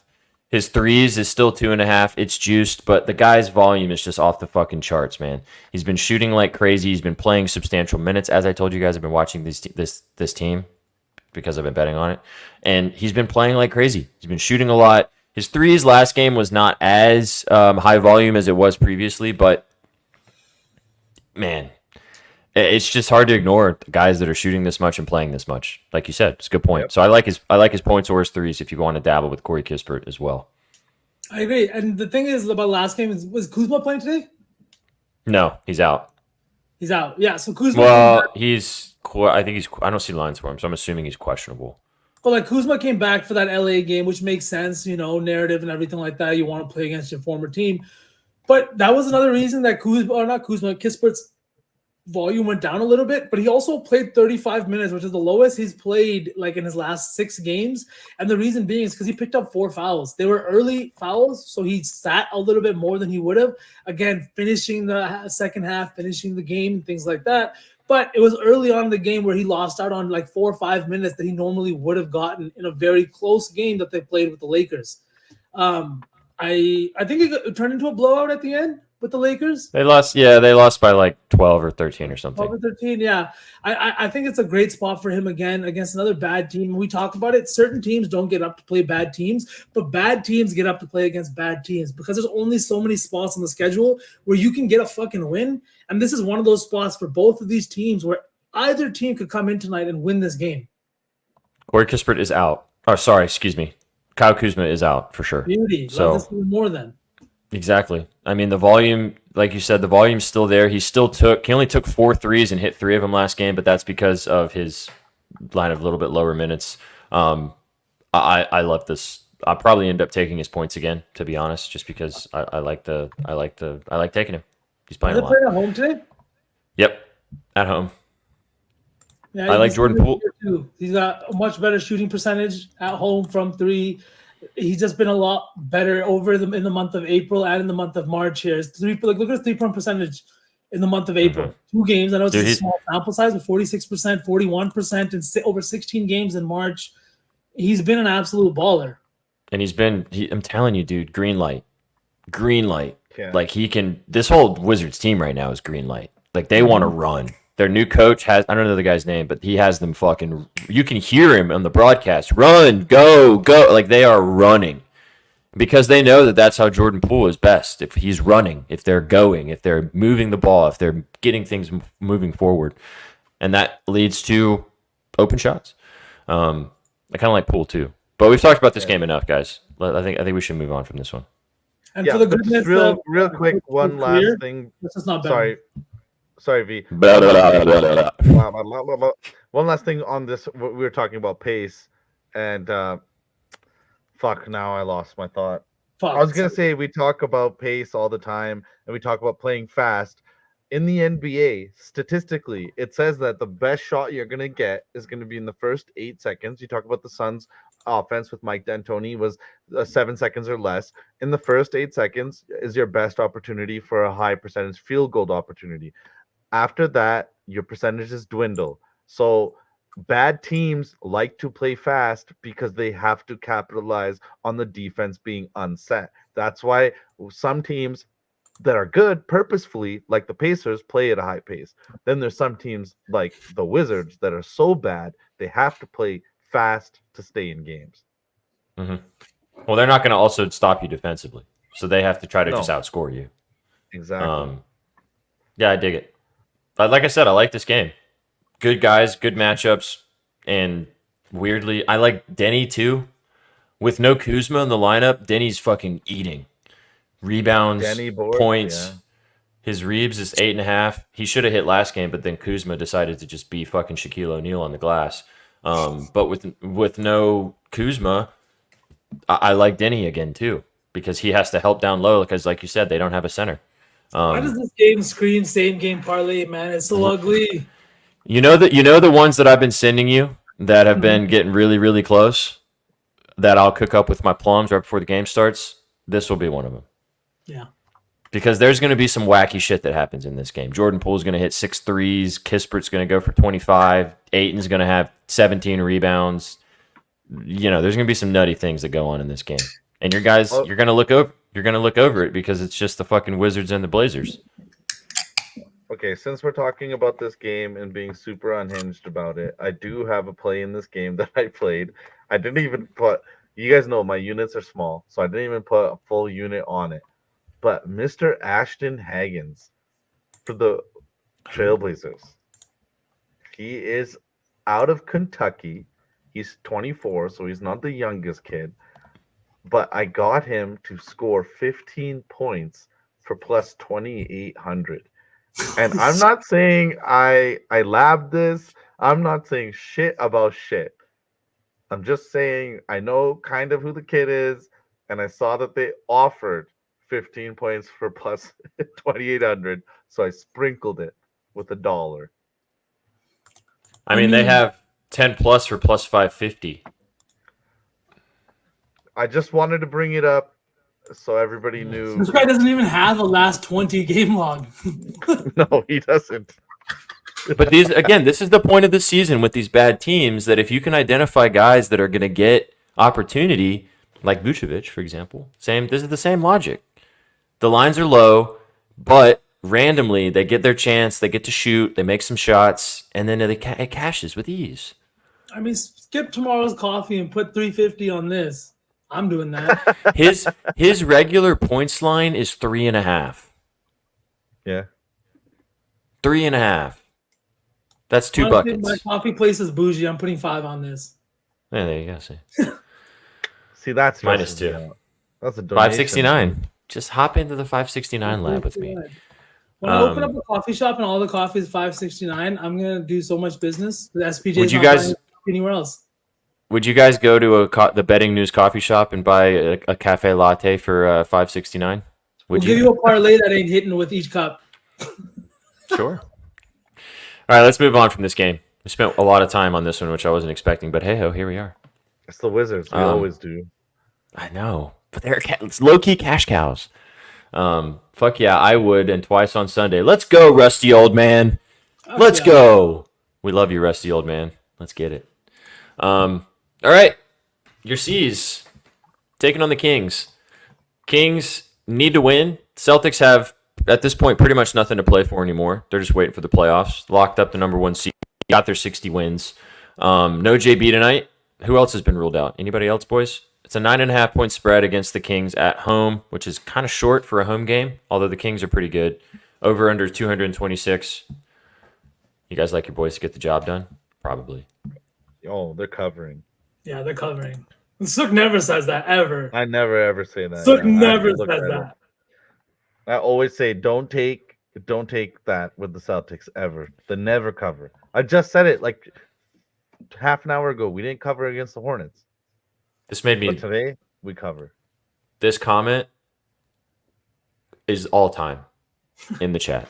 I love that, baby. Let's get it. I literally didn't even read DGen. I just read Spirit Animal in my head and I went back. I like that better. My Spirit DGen. You got it, baby. Guys, there's got to be some hidden gems in this game. There's got to be. Because honestly, I like the Celtics to cover in this game. I really do. I think that it's moved from, it was 10.5 last night with the JB news, moved down to 8.5. It's back at 9.5 now. I just think that the Kings have been terrible on the road. They've been even worse against Eastern Conference opponents. I think that tonight the Celtics could cruise, but if we're looking at player props, one dude that finally had a good fucking game is De'Aaron Fox. I know they're playing the second leg of a back-to-back, but last night against the Knicks, he had 29 points, right? I was on him myself. Shout out you. Yeah, you nailed it. He was due for a big game. It was MSG. It's Madison Square Garden. Dudes show up. Now you're going from Madison Square Garden to play in probably maybe another top 3 NBA stadium in fucking TD Garden, and the environment's going to be rowdy. This is another top team in the East, another top team in the league. I think that De'Aaron Fox is going to kind of have to show out. His volume over his last 10 games has been there. It's just the fact that he's been shooting like dog shit. Like right here, 6 of 20, 9 of 22, 6 of 18. He's just been really bad lately, but with nobody on this Kings team currently, no Kevin Huerter, no fucking Malik Monk coming off the bench. Guys like Keon Ellis and Davion Mitchell are now being looked at to score more. Harrison Barnes is being looked to score more. And it's just not kind of coming for this team. You saw them go ice cold in that second half against the Knicks, blow their 10-point lead, and lose that game, I think, by 10-plus points. So it was really kind of fucking bad. I think that, I agree, Gerald. He is one game away. And if he missed last night, he was probably banned. But this is why I'm giving him one more chance. I think that tonight he could have a good game against the Celtics. I know that defensively our guards are the best in the fucking league, but it's also a spot where good players go off against us, right? We've seen big games from other guys against the Celtics team. I think that De'Aaron Fox could have 28, 29 points tonight just from volume. I want to take Fox's under points for plus money, bro. Okay, wow, maybe. Well, all right, okay. Can we just take the very? I don't want. We could take a lot of things in this game. Yes. I like the Fox look. Can we just take Drew Holiday? Look at his RA. Look at how he did against the Kings when they played last. His RA is 10.5. No White and no JB tonight. I would assume that that Drew will be the main ball handler. And the Kings struggled defensively against guards. His 10.5, he almost had a triple-double the last time they played this season, and that was with JB and Derek White in that game.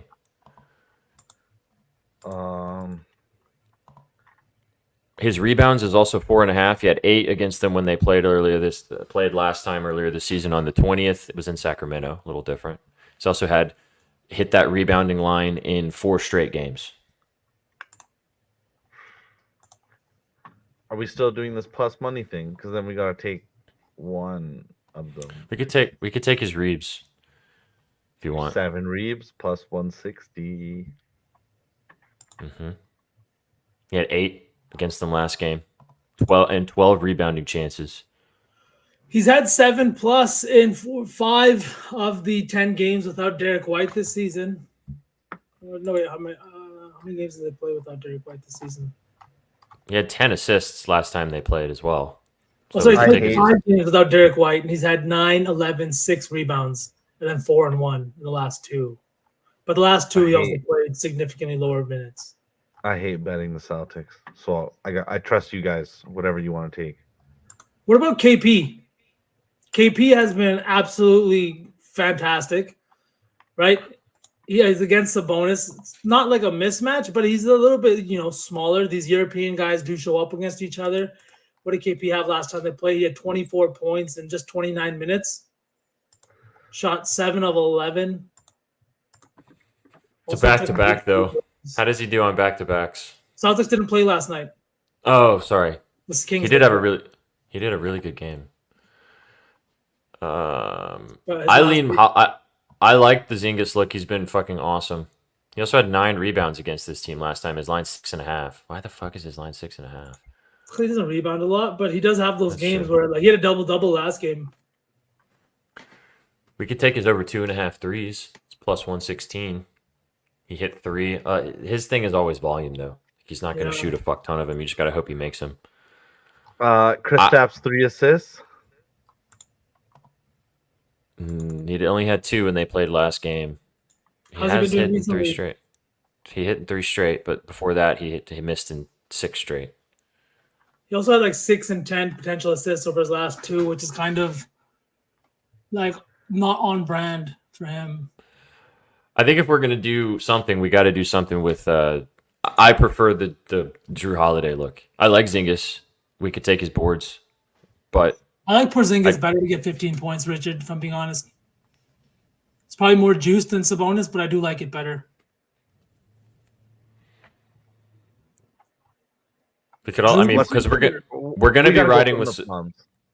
we're rolling with Sabonis over 7.5 assists for the Saucy Four for Betalytics. Yeah. So, I mean, I like Keon Ellis again too. He burned me yesterday with his rebounds. He's been fucking great. I know you like him too, Sook. His rebounds is 3.5 again. He got hooked last game. He didn't hit against the Celtics earlier this season, but that's because he was playing way less minutes in a different role.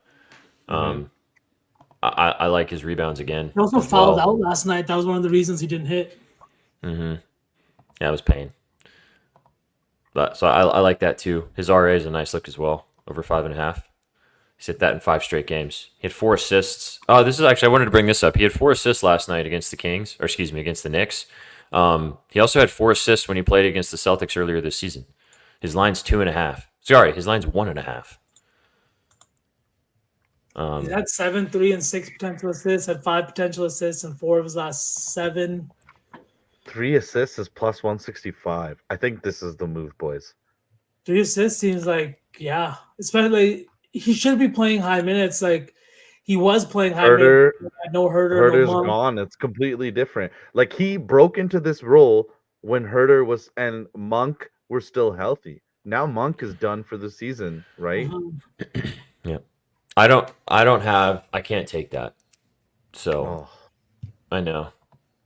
I kind of like the it's really hard taking these bets with you guys because you're both Celtics fans, so you always sometimes you overanalyze it because you're fans. Like you don't take the obvious stuff. Yeah. Which is fair. I'm the same way. But from the Plums, like, come on. Drew's going to be playing 35 minutes and he's going to have the ball in his hands unless the Celtics just clap cheeks and he doesn't have to play the fourth quarter. Right?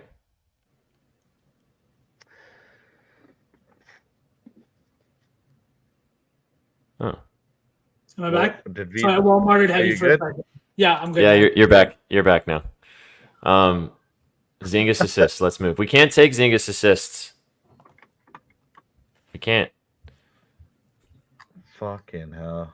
Maybe we I just want take- to. I want to take Drew's rebounds if I had to choose. I could take Drew at 7. Let's say We don't- Drew is- Wait, I can take 6 for plus 135. We gotta take 5 or 7 for us. What's 5? That's his line, isn't it? Minus Right. 250, yeah. What's the 7? Plus 160. I'll take the 7. What's the over 5.5, Suk? The over 5.5. Like, is it under minus rebounds? 120? Minus Yeah. 120. 4.5. his it 6. is. Wait. Oh yeah. I'm getting 6 plus for plus 135. I'm getting 7 plus for plus 225. You're getting much For Drew. better value. I'm taking the 7. I'm taking 6. All right. Sorry, keep it I'm going. really stupid. What was the Wizards one? The Wizards play. Jabari Walker over 10.5 rebounds. Fuck, it was my play. I'm a dumbass. It's okay. You're not a dumbass. Okay, boys. Next game. Chat, you having fun? I'm going to read off what we have so far. We have 4 legs. We've still got plenty of time. It's 4:30 Central, 5:30 Eastern. We've got time. Micic over 5.5, or excuse me, over 6.5 assists because we're all going plus Chicky today. Chet over 10 plus rebounds, plus 125. Jabari Walker over 10.5 rebounds, plus 128. And Drew Holiday, 6 plus rebounds, plus 135. I also like that we've done all RAs so far. All rebounds and assists. Oh, have we? I didn't even notice. Boys, I'm going to take Yeah. a quick bathroom break. All right, enjoy. Next up, we'll do... Oh, we still have so many games to go. Let's go. So many. I know. It's exciting. All right, chat, here we go. Next game on the slate. The Miami Heat taking on the Houston Rockets. Houston Rockets are 2.5-point underdogs at home against the Miami Heat. The over-under is 215.5 in this game. Of course you can, Chef. Yes, Chef. Can you send him the link, Sook? Do you know how to do that? Nope, no idea. I'll do it.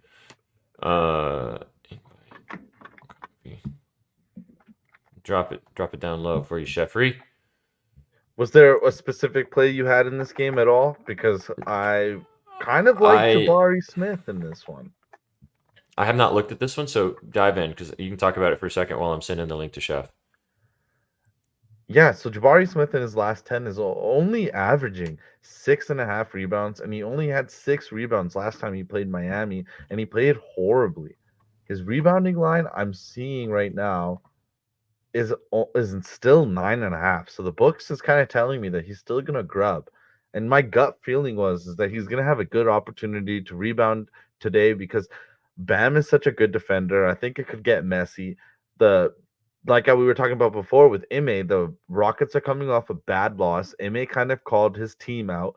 It's the end of the season. Miami's kind of tightening the gears.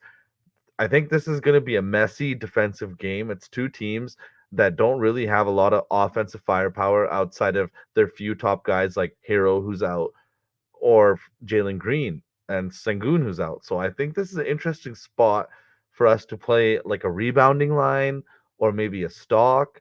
And I really do like Jabari Smith Jr.'s rebounds in this game if we want to ladder it up. But otherwise, I do like Dylan Brooks's 4 rebounds I'm seeing is plus 100.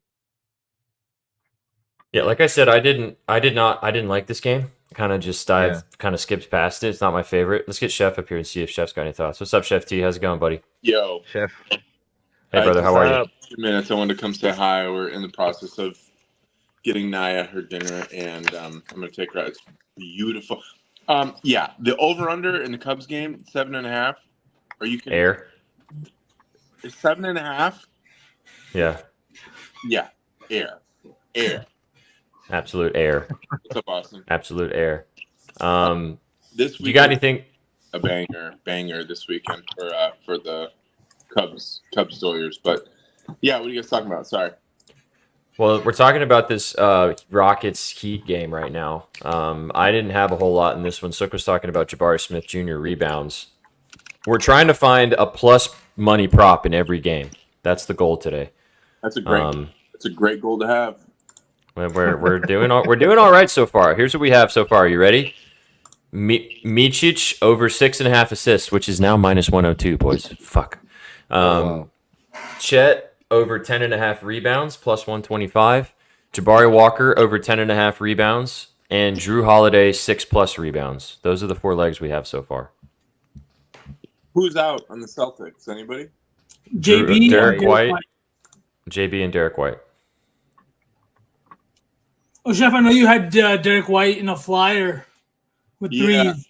Yeah, that's okay. I mean, I mean, that 2-team are smacking now.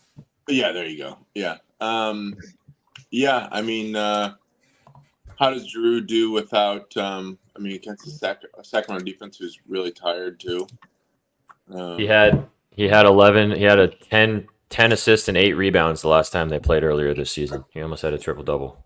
Oh my God! Is it Drew Day? Are we going back to Drew Day? I mean, I might be sprinkling on it, but Is it I do Drew? a lot of things. I do a lot of things in my own corner that's probably not should be talked about. 8 by 8. 8 by 8. There you go. Crazy Pellet likes Jabari 11+ Reebs, which so he's kind of agreeing with you, Sook. The numbers don't really speak to it, but that's not to say that he can't do it, especially in the matchup. I didn't. I mean, Jalen Green's been great. We talked about him.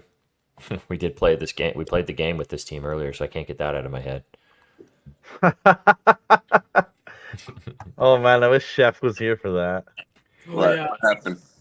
We played Fuck, Marry, Kill or Fuck, Marry, Ghost with people from the NBA. Oh, how Young did teams.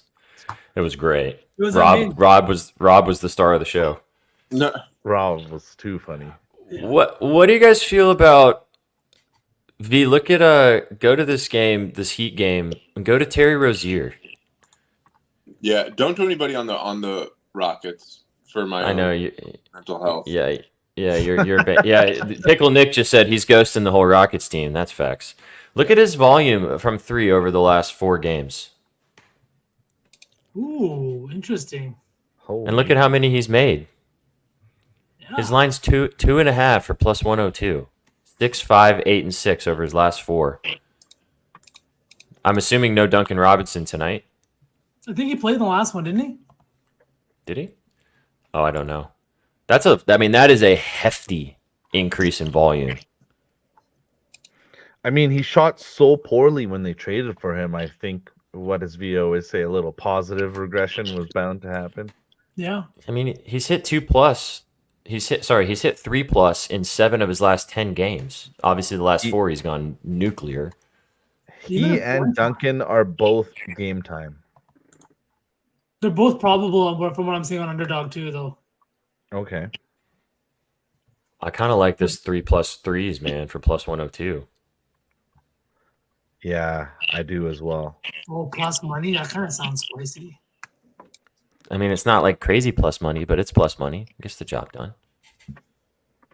He's also Fuck hit it, let's 3 go. plus in 7 of his last 10. Yeah, I honestly don't want to talk about this game anymore, so let's just take it. I kind of agree. Let's I'm go. with that. +102. Terry Yep. Rozier, Fuck that game. three threes.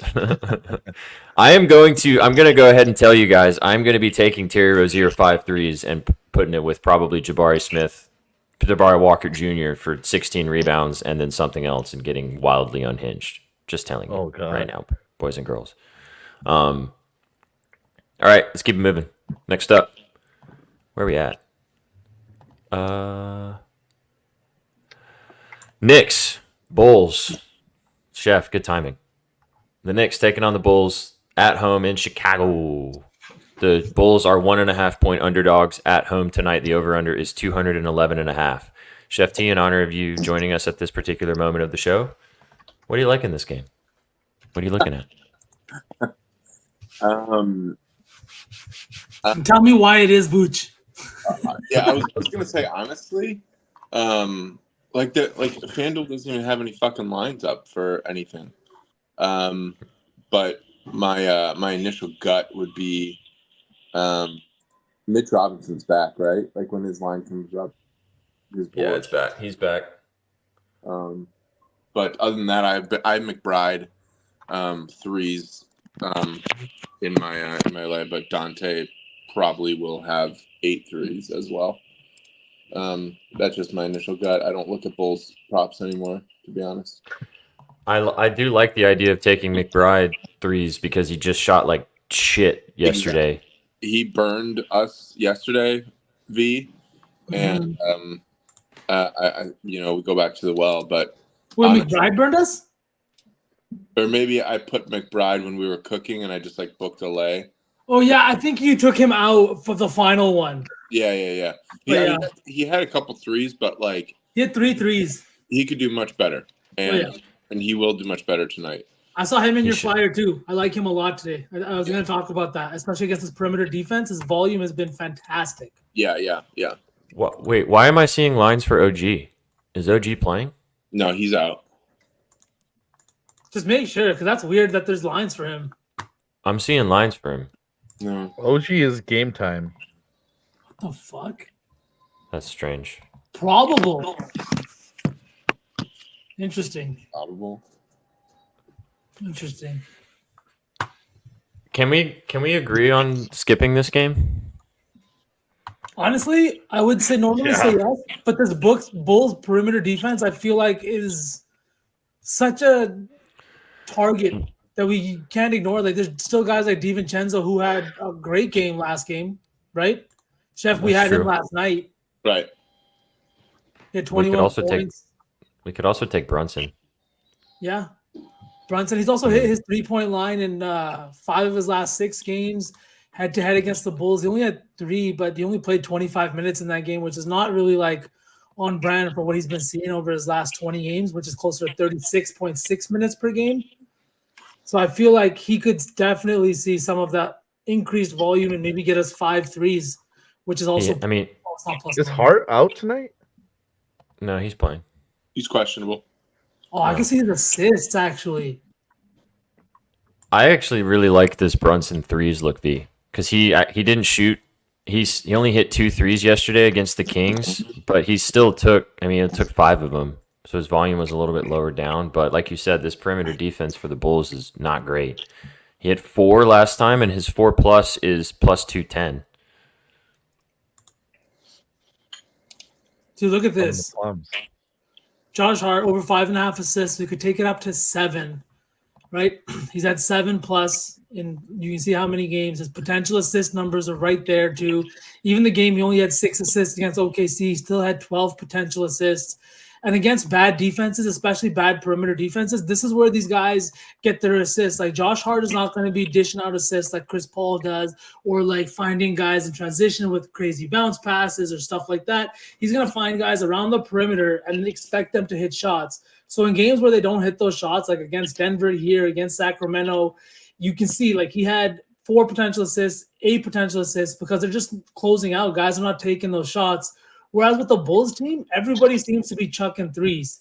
And I think that could be really good for a Hart assist night at 7 plus for plus money. Is that what it's at?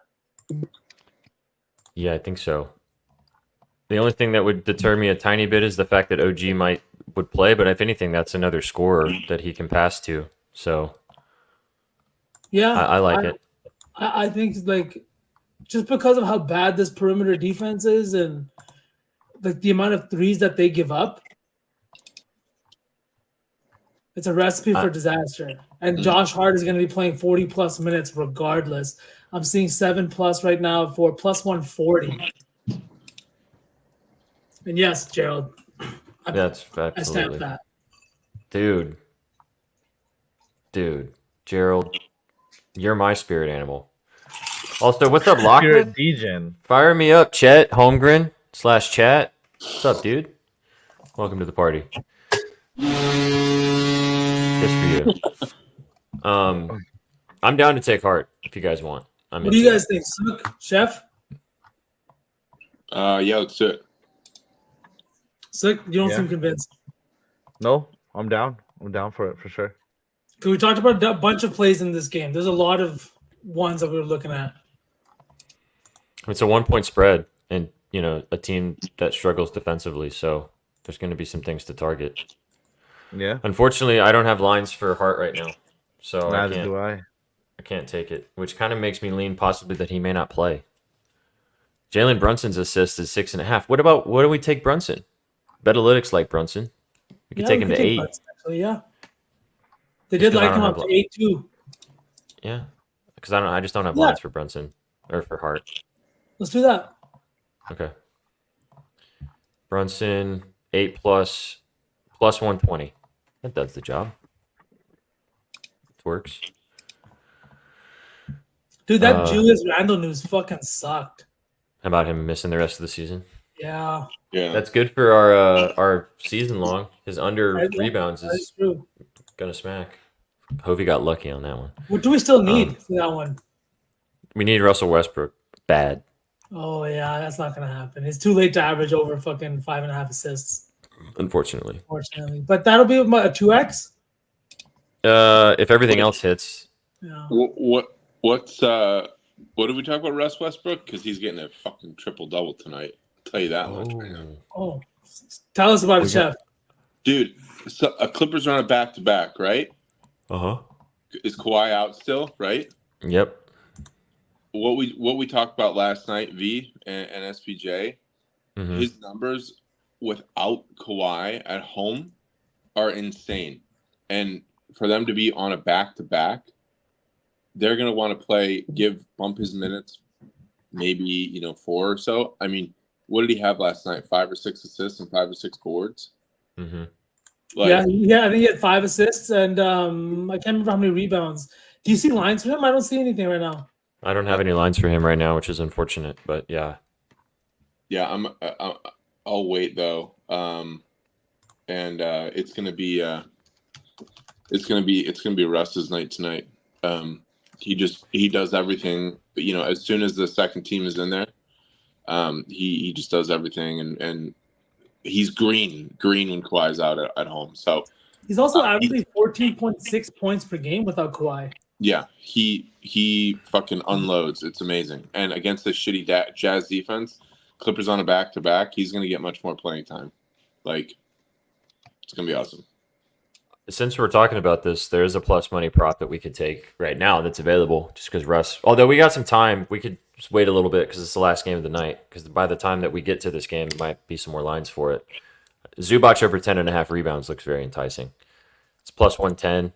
He's hit it in 3 straight games. He also had 12 rebounds against the Jazz earlier this season. They struggle with centers. No, they're actually pretty good against centers, but they still allow 11 rebounds to the center position. Oh God, please no. Look at the Clippers points and rebounds against centers like Kessler or they don't have lines for Kessler, unfortunately, right now. Oh my God, what is happening? Open up the game. God damn it, we have shit to do. It's the last game of the night. Let's move back to some of the earlier games. And we'll get to that. Because last night, that's why we took Joker boards and points. Like Zubac is a fat, soft marshmallow. Like he cannot do shit. So whoever's going to be on him or next to him is going to be, the way that the Jazz move and the way that they, orchestrate, like they've got guys that just move, right? So at any given time, at any given point, it could be Laurie, it could be Collins. I know they're out, but then it's the Senspot guy. It could be Kessler. It could be Hendricks. Like these guys just move and grub. Clippers, I know that in the beginning of the season they were good. We know that they've gone soft lately. Like we've seen that, right? Mm-hmm. In my opinion, all this is leading back to the comment where I just say we fade Zubac and take somebody on the Jazz to get boards against that fat fuck. Well, or like SPJ said, we can wait for the lines to come back with Walker Kessler, etc. Or Westbrook. By the time we get back to this game in the next probably 20 minutes or so, I think there'll be some more lines up. Yeah, I mean, I'm going to cook an SGP for that game for sure, but that's just my opinion on that game because I'm still. I was literally looking over all my data from last night from that fucking Clippers game, and I'm heated. Yeah. The last 3 games of the night should be very good. The Jazz game, I mean, different reasons should be good, but the Suns, Timberwolves, and then Heat. Fuck, dude. Warriors, Mavericks are going to be good games all around. So, but let's get through these last couple games before we get to those. We've got the Spurs taking on the Pelicans. Wemby is in for this game. Obviously, no Sohan, no Vassell for the Spurs. What do you guys like in this one? Wemby. I just think that JV is a soft matchup. He's defensively not really there. He doesn't hang with other defensive centers. And I just think that Wemby's kind of doing a whole bunch. He's playing against another bunch of young cats tonight, and Zion and CJ and stuff like that. I think that over 25.5 too is a very high line for him. We've seen the things he's been doing. He had the 40 and 32 point game, but then he had 23 against Denver in a much tougher matchup in that Denver atmosphere. You could see it. He was exhausted. He was literally asking for a sub at times in that game, which is not something you see from NBA players very often. I think tonight against this New Orleans team back in like a better atmosphere, he could definitely have a big game. Over 25.5. We could also take him a little bit higher, but like minus 105 is pretty close to plus money. I was going to say, look at his assists, V. Oh, assist is another wagon that I have been, riding. And look at his potential. Look at his potential, dude. And he had 7 assists when he played against the Pelicans last time. Sook talked about it last week. He's been great facilitating, especially now with no Sohan and no Vassell. Those are 2 facilitators on your team that are not there anymore. Wemby has to do even more heavy lifting passing the basketball. I mean, I like the assists. I get you on the points that he totally could get 30, 100%. But I feel like for the value and the lower number at 4.5, he could very easily have 6 assists in this game. Maybe even flirt with a double-double with assists. I honestly think you're right. I forgot about the assist angle, but I do like this. They also rank 26 in assists allowed to centers. It's like the Pelicans are a good defense, but they're really good against guards because the way that their defenders move around the perimeter and the length that they bring with guys like BI, CJ, Herb Jones, even Trey Murphy, right? But inside, it's lacking a little bit, and I could see them having to collapse on Wemby a little driving kick, inside, outside kind of game. Dude, he's averaging over his last 20 games 8 potential assists. That's a lot. Sook, what do you think?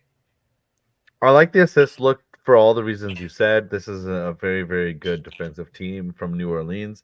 So I don't think Wemby has a big scoring game. He just had a few recently. So I think the assist is a great look here. 2 games against New Orleans, he's averaging 5.5 assists in those 2 outings. So I do like the assist look here, but is it plus money, boys? Yeah. If we take it for 6, it's plus 145. Yeah, I was gonna say we have to take it at 6, which I don't mind. I like it at 6 too. But to quickly add 7. to the Wizards guy that SPJ was talking about, you grabbing that line 10 minutes before the game, Blake Wesley assists. If 3 assists is plus money, take Blake Wesley assists in this game. Line is not available now. That's like right before the game type thing. Okay, dope. Blake Wesley. We can do like a 10-minute before the game lay of Wesley, Vucevic, and some other motherfucker that no one knows it's going to hit their points. Yeah. Chef, are you down to roll with Wemby? Wemby's assists? Sure. Let's take it at 6. Word. All right, so that's where we at. Plus 145. I bet you Micic's line has now gone to minus like 110 or something because it's been moving. Yeah. I'll have to come back to that, but we'll get there. All right, let's move. Let's talk about this Bucks game, boys. Bucks taking on the Raptors. You got anything else on that Spurs game? Move on. All right, let's keep moving. Chat, can we get some dubs? You guys having a good time? Talking about a lot of games today, but I hope you guys are enjoying everything so far. Having a vibey Friday. Raptors, Bucks. Bucks 14.5 point favorites right now. The Toronto Raptors are 14.5 point underdogs. It's in Milwaukee. We've talked about this. We've seen this. This Bucks team has been atrocious the last 2 games. Lost 2 games in the same exact position they're in right now as 14.5 point favorites against the Grizzlies and against the Wizards. Major dubs all around. Let's go, chat. Let's get it. Dame is back tonight. So that does obviously add into this. 230 point total, high total. My play of the day is in this game. So I'll go ahead and talk about it. And then I'll let you guys talk about what you guys like. I like RJ Barrett in this game. I double dipped. I'm probably going to end up putting another unit on this play because I love it so much. I took RJ Barrett. I got 22.5 PA for RJ. He's hit this in 8 of his last 10 games. He has been shooting like crazy. He has hit in all 3 of his last 3 games as well, with just points alone as well. He's had 9+ potential assists in 5 of his last 6 games, 13+ shots in 10 straight. He has the ultimate green light right now. He has also hit this line in 8 of his last 10 games against Milwaukee, dating back to his games against when he was playing the Knicks. I love this play. I took the points at 18.5 this morning, looked at it again, liked the PA even better because if you look at his assist numbers over the last 10 games as well, he's been facilitating like crazy. His assist is 3.5 if you want to take that by itself. His potential assist is off the fucking chart. The Bucks defense is terrible. Love this play. I might irresponsibly do some units on this later tonight before this game starts. I will definitely have 2 units on his PA officially. I love this. I love this line. I like his points. You can take it to 25. He is literally green light. Nothing to play for the Raptors. They suck. The Bucks have been playing atrociously defensively. Do they maybe come back down to earth a little bit and maybe play some better defense? Sure. It doesn't matter. They still have been bad. Even before this stretch, they've been really bad. I love this line. Love it. Give me RJ. I'm going to ladder it all the way to fucking moon.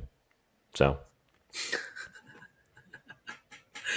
I love this. I love this look. I think, I don't know if Pickle Nick that said it just now in chat, that why else is he playing? Like, he came back for 1 game against the Lakers and he put up big fucking numbers. Before that, he hadn't played since March 11th. I know that he's been hurt and been dealing with injuries, but he also hasn't played in a game since that Lakers game either. I don't know if that was their last game or not, but I just think that there's no reason for him to play unless he's going to come out and put up a lot of shots, put up high volume, and put up a good game tonight against Milwaukee. So, what are your thoughts? Especially coming off such a big tragedy, he kind of just came back to the team and said This is what my brother would want. I think this is a from the plums play and analytical play. I just think this is a good spot for him. The Bucks are 5-5 in their last 10. They're kind of a sinking ship. It's a giant line at 14.5. I think weird things could happen with this game. And I think a guy like RJ, who's on a new team, so the line might not be as sharp as the books usually have it. I think you can steal some coin here with this RJ play. I agree with that a lot too. It's a line that books maybe haven't set a lot just because of all the games he's also missed. Like this is a point line he's hit with his points in 8 of his last 10. Forget about points and assists. So yeah, I'm with it, SPJ. I'm down to throw this in. Is this plus money or do we take his points to like 25, 20, a little bit higher? So this is my saucy 4 entry, his PA. Okay. This is it's my favorite play today. So I am down to avoid it. We can take his assists if you want as like just an alternative. We could take Grady Dick threes for as Shaggy. We'd have to take 3, and that's tough. I watched the 2 looks last game. He looks confident. I think we can put 3 in here. I think it's a plus money play too. I say let's ride with Shaggy and then bitch at him if it sells. Okay. It's juicy, boys. 3 pluses right? plus 230. He hasn't hit it in 3 straight. I mean, he's been playing the minutes. He took 6 against He took 6 against Minnesota. Took 5 against against the Lakers. And the last 2 games against Milwaukee, like Shaggy was saying earlier, he's taken 6 and 8 threes in both of those games this season. Like if he pans out into the player he's supposed to be, his line's gonna be sitting around 3.5 for plus money, like when he's playing, real minutes. In my opinion. Respectfully, instead of his threes, can we ladder his points? Because his points line is 11.5. He's had 14 plus in 6 of his last 8 games. Do you want to take his points at 15 for plus 172? Money? Ooh, I feel that. There's less value there. Like, but we're building the fucking 20-leg plus money parlay. We don't need plus 200s, bro. We don't. But what I'm saying is, just says like we only need 3 threes, whereas we're asking for like 6 more points. With for plus he can put it. He can put it on the deck though. And he's getting a lot of opportunity to do that with all these injuries here in Toronto. All right, let's take the points. 15. Take the points. All right, but I will. All right, he's hit 3 plus threes in 3 of his last 7 games. He's had 15 plus points in 4 of his last 7 games. When he gets when he hits the 3 threes, he gets 15 plus. Let's do it then. Pretty chat, easily. What you want out of that dick? 3 threes or 15 points? Let's get Chef up here. Chef, what do you think? What? Are we being Shag? So what? We got Grady Dick here. We're gonna put Grady Dick in this. We're taking, but because Shaggy loved it, and because Shaggy joined us momentarily, and he liked the threes over 1.5. But we were talking about taking the points, just to take it a little bit of it because we want to get some plus cheeky here. But what do you think? You want to take 3 threes or 15 plus points for Grady Dick?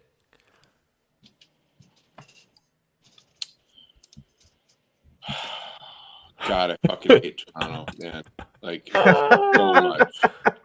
I fucking hate that goddamn team. 3 threes or 15 plus points. Hold on.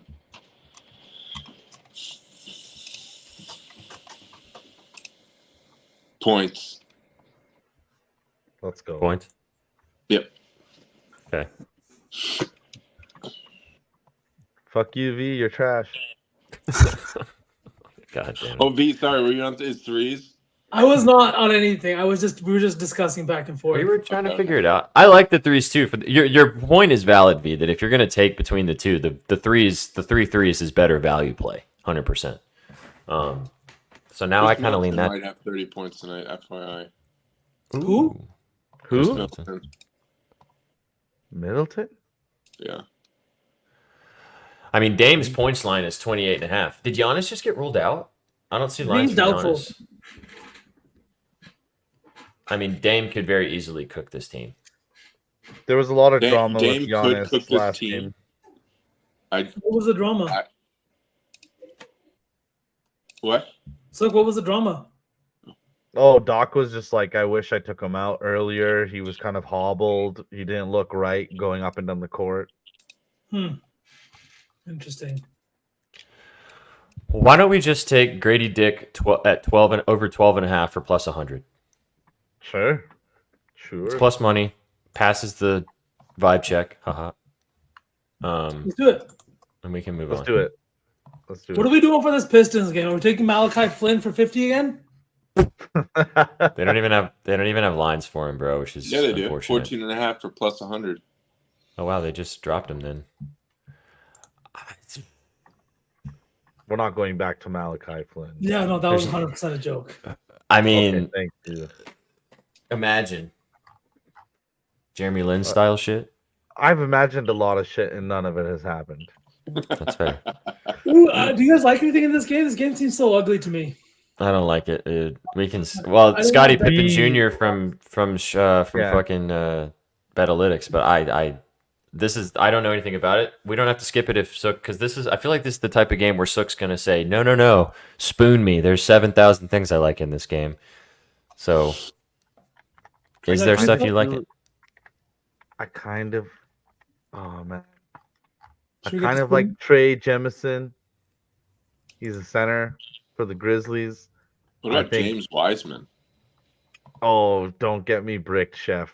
Don't get James me Wiseman bricked. for 10 points. That's that's plus 130.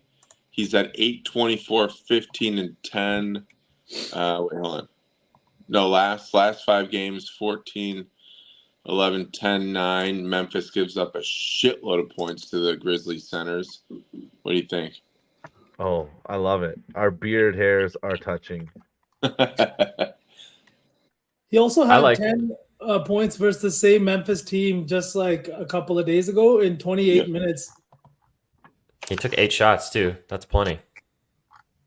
I'm in plus 110. I don't want to spend any more time on this game, so I'm down to just put it in and move on. Me neither. That's why I was Chef and Sook. 1 point spread, 213 point total. There's going to be 7,000 crazy things that happen in this game that we didn't talk about, but it's okay. How many people are going to nuke Malachi Flynn today, boys? Yeah, exactly. James Wiseman, 10 plus points, plus 125. Do I have to come on the show to get my question answered? Relax, NZ. NZ, we talked about this game. If you would have been on time, then you would have known that we already discussed it. We don't know what's happening in this game. We're waiting for injury news. There. Come on the Are you show. happy? NZ is so funny. Come on the show, NZ. He likes when I talk dirty to him like that. Also, where was my text? Hoe bag. What am I, chopped fucking liver around here? Jesus. Oh, bag. That's a great word. Thanks, man. It was unfortunate that I said hoe bag right as you pulled up the Sydney Sweeney picture. All right, let's get to some good games. We got 3 more games to go. And could be the best games of the night. This could be the actual best game of the night. Warriors, Mavericks. Apparently Luka is questionable / doubtful.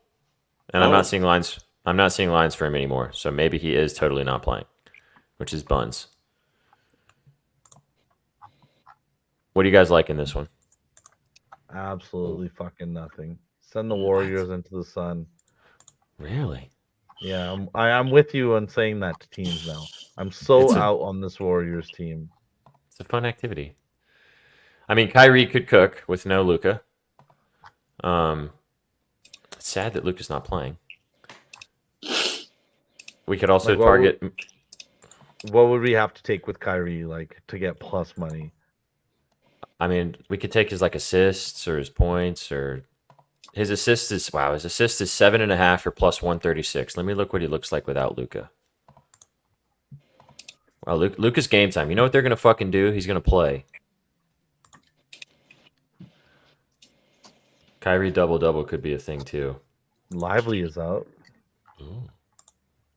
It's good to know. Moki. I mean, Jackson Davis could give Gafford a little bit of problems just because he has been playing pretty well. Yeah, that is true. And Kerr has said Jackson Davis will play minutes even if Kuminga comes back.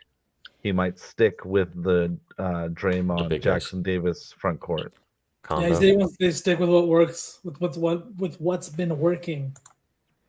Also, So shout out Jackson Davis. His dad is Antonio Davis, big bruiser Nice. that used to play for the Raptors. he was great at Indiana. So Kyrie over 7.5 assists. 4 games, the last 4 games this season without Luca, 14 potential assists, 12, 12, and 19 potential assists. He had 10, 6, 7, and 12 in the assist department without Luca. His over 7.5 is plus 136. So 8 plus. Yep. You guys want to hear my all points mega with 3? V, we got to run this back tomorrow. I didn't have fucking time to. Oh yeah, absolutely. I'm super down, I've Chef. literally done it while we've been on the phone. So Don't worry, Chef. We'll do it tomorrow for sure. Bring it back. I know people were asking for it too. yeah, we'll do the RA for the morning coffee lay SPJ, and we'll do an all points 3 mega for the afternoon. We got some good games tomorrow. So ready? Hear me out. Let's Ready? go. Get it. Listening. All right. For the Magic Hornets game, Michik, 10 points. Wendell Carter Jr., 10 points. Jalen Suggs, 2 threes. Raptors, Bucks, Dame, 25. Chris, regular, 17.5. I bought it down by 3. And Chris Middleton, 2+ threes. Zion's game time decision, by the way. Victor Wembanyama, 21.5 points at the Spurs. Zion, 25 points. OKC, Josh, 15 plus. Pascal, 19 points. James Wiseman, Pistons, Grizzlies, 8.5 points. That's his regular line. And Bam, over 17.5 points at the piss poor fucking horse shit Houston Rockets. And that's plus 11,776, 12 legs. And for everybody in chat, that was the one and only time Chef was gonna say that out loud. If you didn't catch it, sorry, you're shit out of luck. Sorry, Go, never You try saying again next it week. ever again. go follow the Twitter. Go follow the Twitter. I'm saving a couple games for. I didn't bring up like the Blazers, Wizards, the Kings, Celtics. I'm doing SGPs for those. Knicks, Bulls. Obviously, Bulls are banned, and then I'm waiting for the late games for the late game SGPs. But send us the, you'll post it obviously, but also then send the slips so we can tell. Boys, Steph, over 5.5 assists in this game. Yeah, Plus 116. This Mavericks defense has been ass. He has been ass himself over the last few games. And it's been a lot of these other Warriors like Clay in the last game, like Wiggins in the game before that have been stepping up for this Warriors team. But Steph's been doing a lot to dish out assists. Over his last couple of games, we can see he's had 10 plus or 9 plus potential assists in I can't do the math right now in my head. 5 in the last game, which doesn't make sense because he had 6 assists. So there was some misreporting going on here with the potential assists, obviously. I just think it's a good spot for him. His potential assists are way up, and it's not normal for him at 5.5 against this Mavericks team. And this, like, the Warriors are a 1-point favorite, what I'm seeing tonight. Yeah, which is kind of strange to me. I also kind of like the Mavericks in this spot. I feel like it's a short spread without Luka in the lineup. I feel like you got to buy the bad news a little bit here, and the Warriors are due for a loss. They've won a whole bunch of games in a row now with Steph playing bad. Like, they're one bad game from the team away from, like, just getting shit on. They also played last night in Houston. I know Dallas and Houston, not much travel involved, but they still had a full game last night that they played. So I love it. 5.5 plus 116. He's hitting 4 straight against the Mavericks. He had 7 plus assists in all those games. Potential assist out the ass. It's easy. Plus Chicky. I'll probably end up laddering this to 10, to be honest. yeah, I can see a little Steph double today. So there we go. There was the third leg of my unhingedness. Jabari Walker, assist. Steph, assist. What was the other one? Oh, Terry Rozier, 5 threes. Giannis is ruled out. Pat Bev is ruled out. Oh, Good. sheesh. Sit him down. 2 more games, boys. Let's get through the last 2 here. Yeah. I love this Steph look, V. Good shit. All right. Wolves, Suns. What's the lines here? Wolves taking on the Suns. 4.5 point favorites are the Suns at home. 216.5 point favorites, or excuse me, 216.5 point total in this game. Suns playing pretty good basketball right now. What are you guys looking at in this one? Got any thoughts? Where's the moves? This is a tough one for me to cap. So V, if you got anything, go. I do like the Suns -4.5, man. They've been good. I like usually first game home after a tough road trip is a little bit tough to play in, but this is their second game home now. They just played the Cavaliers, beat them by 21. It was a good game. We saw them against the Pelicans too. Enter that game as a 1.5 point favorite on this tough ass road trip. Like you can see over here, the last 5 games beat San Antonio by 10. This one loss to San Antonio was kind of weird, a little bit tough. Beat the Nuggets outright in Denver, and then went to OKC, got their shit blown out, which is like they're a hot and cold team. They're a hot and cold team. I think tonight against the Wolves are a little bit battered and bruised as well. I just think the Suns that need this game a little bit more than the T-Wolves do, and I think that they bring that intensity. Guys like Booker, KD, and Beal, who have been in the playoffs before, are going to bring that same intensity. And I think that Frank Vogel is going to have them in a position to win tonight, maybe by 10 plus. I've got a plus money play we can take. I love it, V. I'm with you. I think the Suns roll tonight. We could take Bradley Beal over 10.5 rebounds and assists. It's plus 112. He's hit it in 9 of his last 10 games. He's had 7+ assists in 8 of his last 10 games. He's been doing a little bit of everything. He hasn't really had to score that much recently because KD and Booker have been doing a lot of that heavy lifting. But he's going to do a little bit of grubbing. He's been really good facilitating. I like the matchup. I think that KD and Book cook again. And I think that Beal's just going to keep doing what he's been doing. It's plus money. I like the read on the Suns. I think you're right. I think they kind of keep rolling here at home. The line kind of also says that, I believe, in the 4.5 points. I love this RA 10 at over 10.5. Could also take the assists. Mm-hmm. Go ahead, Sook. Oh, I was just to say, I was watching the Phoenix game the other day on the regional broadcast, and their broadcasters were basically saying that Beal has really settled into that playmaker role where the other two are the scorers. I mean, you can see Booker's game too, how much he's scoring now over the last couple of weeks, how much better he's looked at putting the ball in the basket. You know, he looks a lot more comfortable too. And I think a big reason is because that like ball handling duty has now been not like relieved of him completely, but has been kind of like that weight has been kind of taken off his shoulders a little bit. Mm-hmm. I mean, again, I'm down to ride with this over 10.5 RA. We could also take the assist at 7. We're getting a little better value, like plus 170 almost. And he doesn't have as high of a hit rate on the assist, but he does facilitate like crazy. I mean, his 5.5 line looks free. The reason I like the rebounds, to be honest, is just because this Minnesota defense is really good. Yeah. It could need for more rebounds. Facts. So I could definitely, I like this. And plus the plus money over 10.5. Yeah, plus 112. All right, let's take it. All right, last game. Chef, sorry, did you have any thoughts on that? Mm-mm. Okay. All right, last game. Maybe we've circled around long enough that there's some more lines now for this Clippers game. Let's see what we got here. Clippers taking on the Jazz. Last game of the night. It's a big total. Excuse me, big spread. 12.5 points towards the Clips at home in crypto. Over-under is 222.5. Do we get lines for Russ now? No. Not for Still Russ, not. but I'm seeing Taylor Hendricks 10 rebounds plus 320. If that entices anyone. What's the 8? I love that. Yeah, I was gonna say Chef wants to fade. What's his name? Fat Zubac? fuck. Zubac. The vibes I are gotta getting go, so boys. low in LA. It's just not See, a Chef? good look. Bye, Chef. Love you, boys. Say, Love buddy. you too, homie. Take it easy. All right. Have a good one. Yeah, I mean, he had 8 and 9 rebounds in 2 of his last 4. The last 2 games, he didn't really do much on the glass. Did he even play that much? 25 Yeah, and he 26 minutes.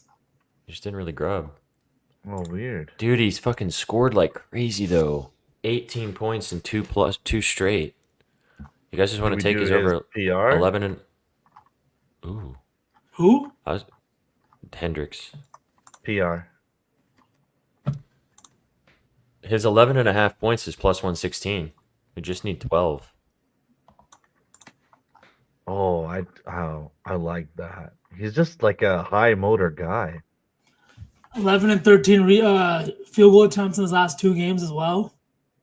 Mm-hmm. So many injuries in Utah, and he was the 9th overall pick. They're definitely going to try to run some sets and see what they have with this guy. He only played 11 minutes last time they played the Clippers. Didn't attempt a shot even. Oh no, he went over 3. That was a long time ago, though. Mm-hmm. That was in January. That was You like eons that? ago. Dude, the PR is plus 102 too. I feel like that's exactly what we want. What's the line? 18 and a half. 11 and a half for his points is plus 115 too, actually. Yeah, That's they're that's why I both was good saying the look. points. Okay. I mean, like even the games he's missed over his last 10, he still finished with 8 points, 8 points, 8 points, 9 points. 12. Like he's flirting with it. Let's take the points. 11.5. Let's take the points. Are you down with that, Suk? Oh Russ yeah, and something else I over love it. there. All right. Oh my God, boys. This is the most unhinged we've ever gotten, and you guys are going to love it.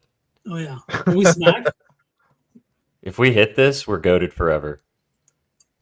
Literally forever. I'm sending you guys a play I cannot, in good conscience, share publicly. All right, you guys ready? Chat, are you ready? 12 legs, 1 play from every single game. All of them plus money. Plus 1,082,357. Chet for 10 rebounds. Jabari Walker for 11 rebounds. Drew Holiday for 6 rebounds. Terry Rozier for 3 threes. Jalen Brunson for 8 assists. Wemby, 6 assists. Micic, 7 assists. Grady Dick, 13 points. James Wiseman, 10 points. Motherfucker. Stephen Curry, 6 assists. Bradley Beal, 11 RA. And Taylor Hendricks, 12 points. And that is plus 1,038,461. That's whack, boys. I actually love that. Like, that's crazy, dude. Because the thing is, when you look at this lay, it's actually, 5-unit banger. Absolutely. I'm putting a cup of coffee on it. The $5.69 from our coffee shop. I'm going to book it now before it changes. Yeah. The thing is about it is like all of those lines are literally we're asking the guy to either do the actual line or go like a hair over the line. We're not asking for, to go to Mars, which is nutty. I will. Can I share something real quick? Because Pickle Nick does want to see it, and it's He really asked. gross. He asked you for it, yeah. There it is. There Oh. it is. Wow, that is gross. Suck. 50 cents is $200. I put 50 cents on it. Full disclosure, I literally only Flip it, put mods. 50 cents. This is your moment, Suck. I mean, putting more on that would be like irresponsible. Irresponsible. That's why I put a whole Yeah. coffee on it. Those are the two most disgusting games of the night. But Trey Jemison has had it. He's kind of like a Daniel Gafford kind of athletic dunk only kind of dude. Ashton Higgins was a guy who played at Kentucky for 2 years. Obviously, if you go to Kentucky, you got talent. You don't end up at Kentucky by accident. So I do think that 50 cents for $200. Come on. It's worth this, dude. Again, if you saw some of the slips I have, You guys have turned me into a proper degen. so proud right now. So proud. But see, this is my point with these, though. These smack. They do smack. Especially these guys you've never heard of. Because they don't know where to set the lines. They have no idea. They got to put them somewhere. Oh, yeah, I'll read it for you again, Pickle Nick. And again, guys, of all the Saucy Slate reviews we've ever done, this is the most unhinged. This is the most, Yeah. put a Do fucking not dollar tail on it. shit. Trey Jemison plays for is it the Pace? I don't even know who he plays for. Is it Pistons or Grizz? Grizzlies. Grizz. Okay. All right, here we go. Just to give you guys context for the Saucy Slate, we have 12 games, 12 players, $5.69 pays 61 grand. Chet, 10 horny dude. Chet, 10 rebounds. Jabari Walker, 11 rebounds. Micic from the Hornets, 7 assists. Jrue Holiday, 6 rebounds. Terry Rozier, 3 threes. Jalen Brunson, 8 assists. I'm going to pause.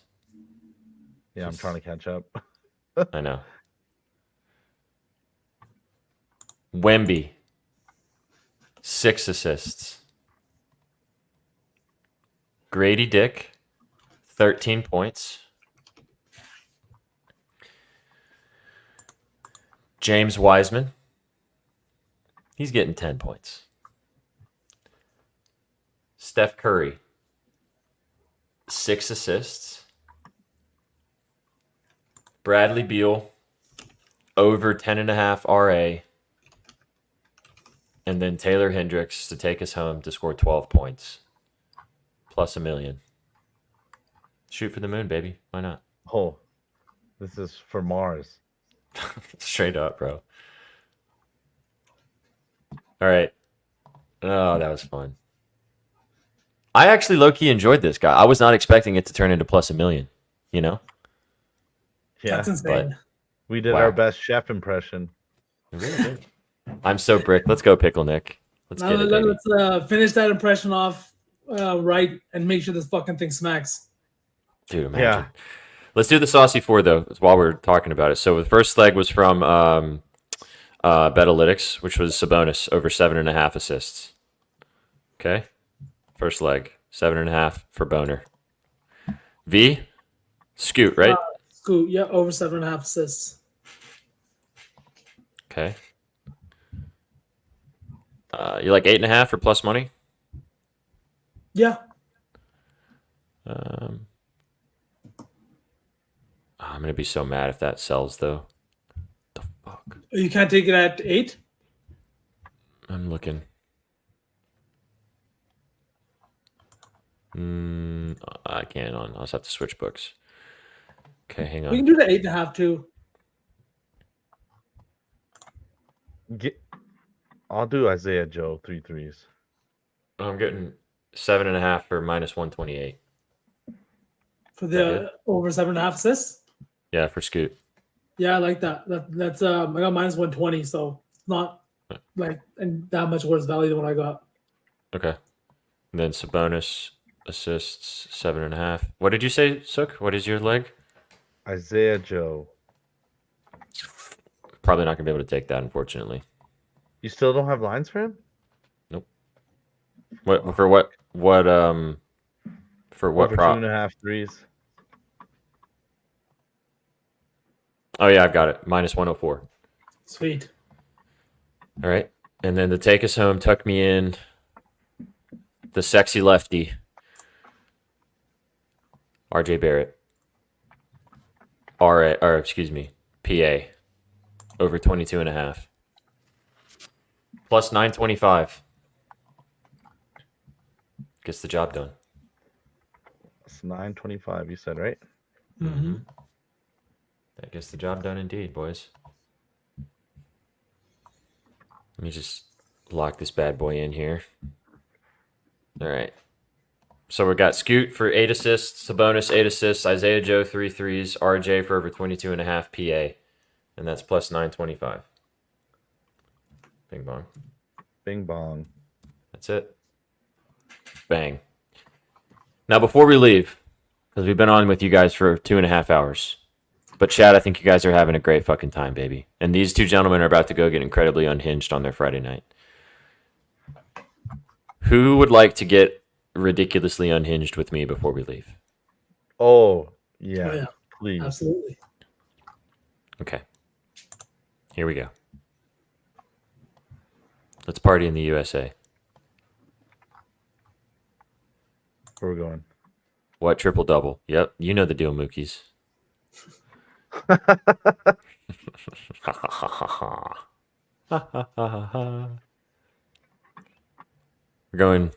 not going to go triple double because I'm not going to get greedy. We're taking 8 rebounds for Drew Holiday.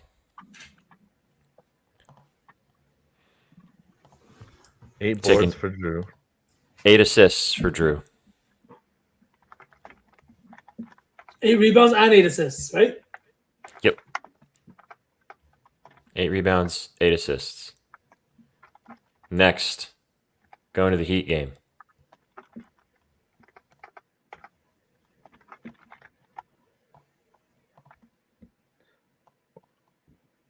We're taking Terry Rozier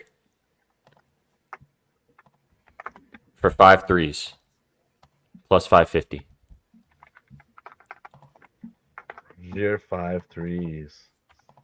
Next, Portland Trailblazers.